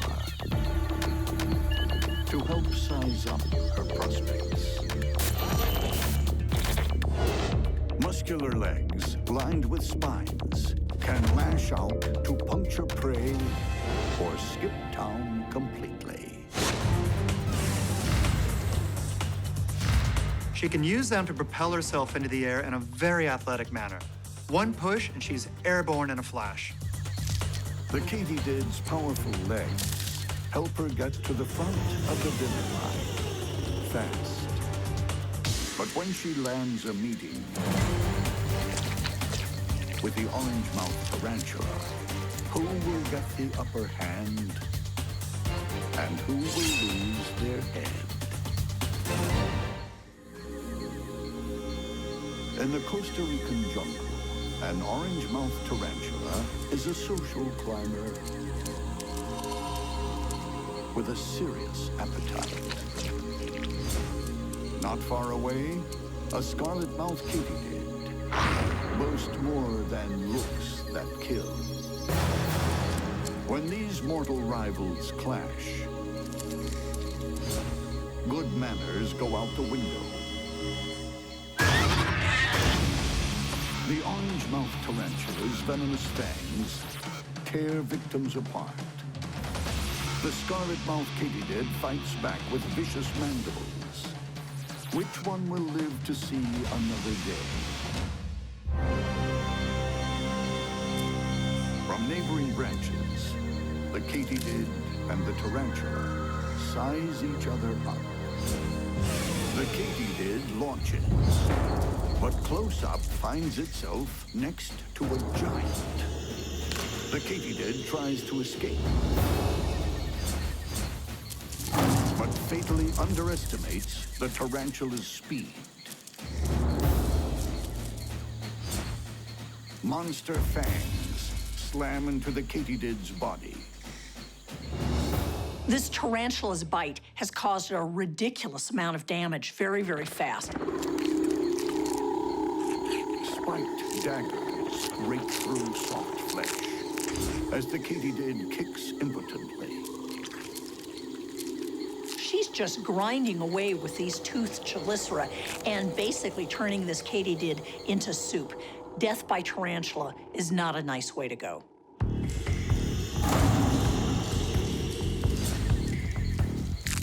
The katydid isn't going without a fight. But she's locked in a spider death hold. The orange-mouthed tarantula puts the fight beyond doubt.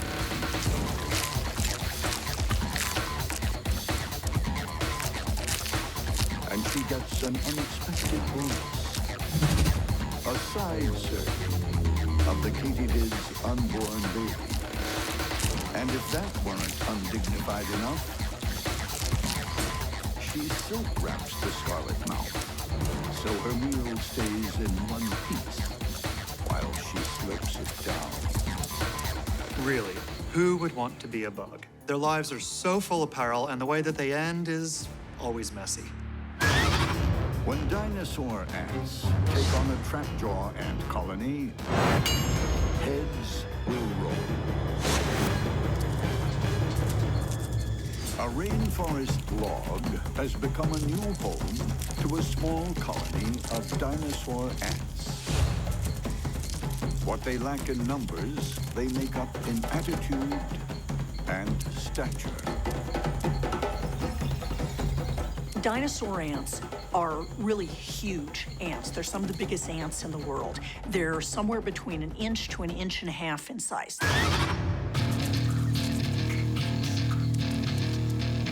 Those dinosaur-sized mandibles are just as adept at fetching and carrying nectar droplets as they are at gripping, stripping, and shredding their prey. If those mandibles weren't fearsome enough, under the abdomen, a deadly stinger packs a fatal punch.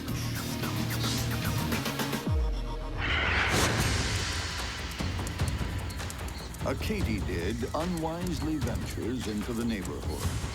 In dinosaur territory, trespassers aren't prosecuted. They're dismembered.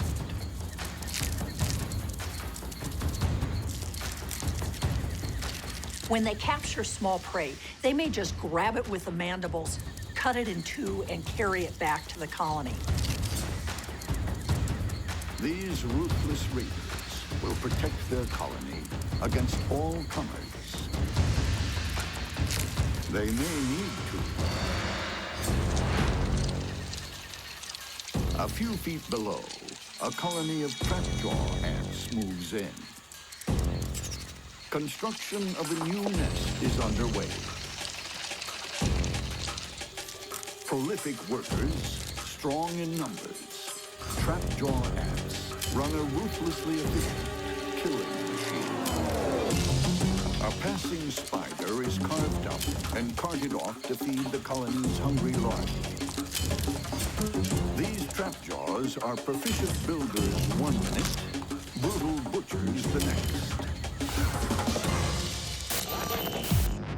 Lightning-quick jaws on a hair trigger spring shut with an acceleration 100,000 times the force of gravity.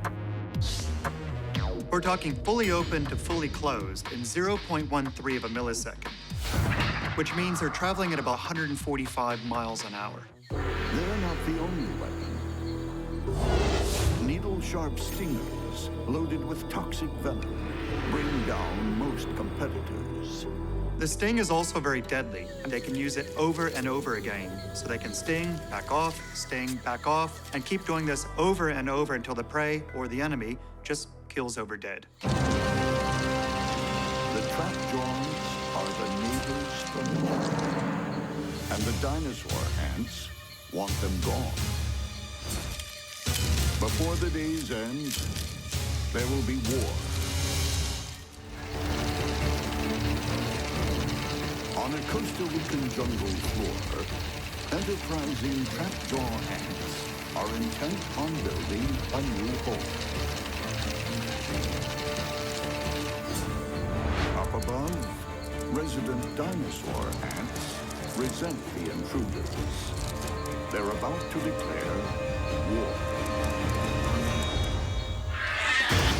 With their dominant size and vicious bite, dinosaur ants break competitors with ease. But the team spirit and cutthroat tactics of the trapjaws could overcome their enemy.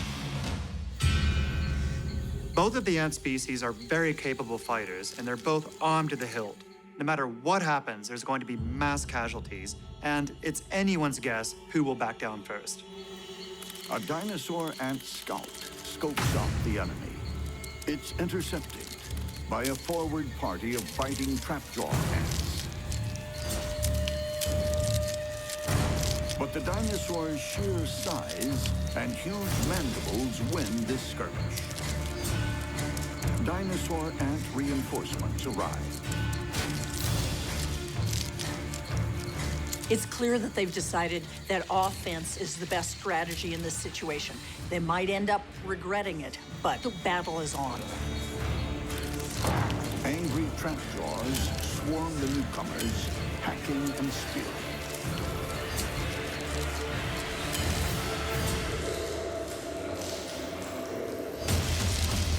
As the meltdown continues, each side attempts to gain the upper hand. But it soon becomes clear the trapjaws have far superior strategies. Every time an ant is killed or injured, a distinct chemical signal goes off. And it seems that the trapjaw ants are better at responding in mass, so that might just tilt the battle in their favor.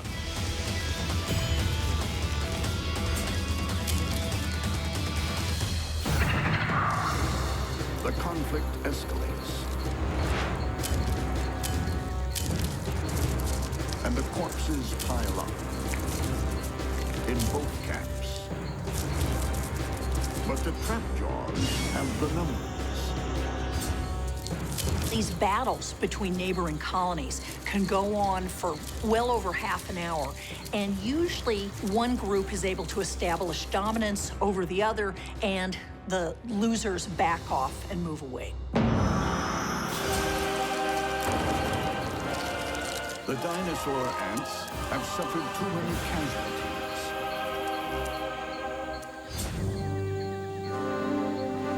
They're a small colony. To fight on would be fruitless. The dinosaur ants retreat to their log to lick their wounds. And in the ceasefire, the trapjaws turn their weapons of war back into tools of the trade and resume their building. The neighbors from hell are here to stay.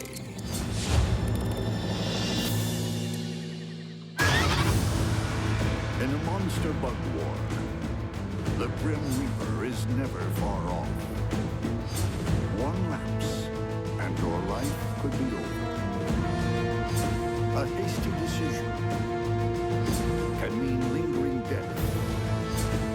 And one wrong move means 1 foot in the grave. On a bug battleground, you conquer your foes or stare death in the face.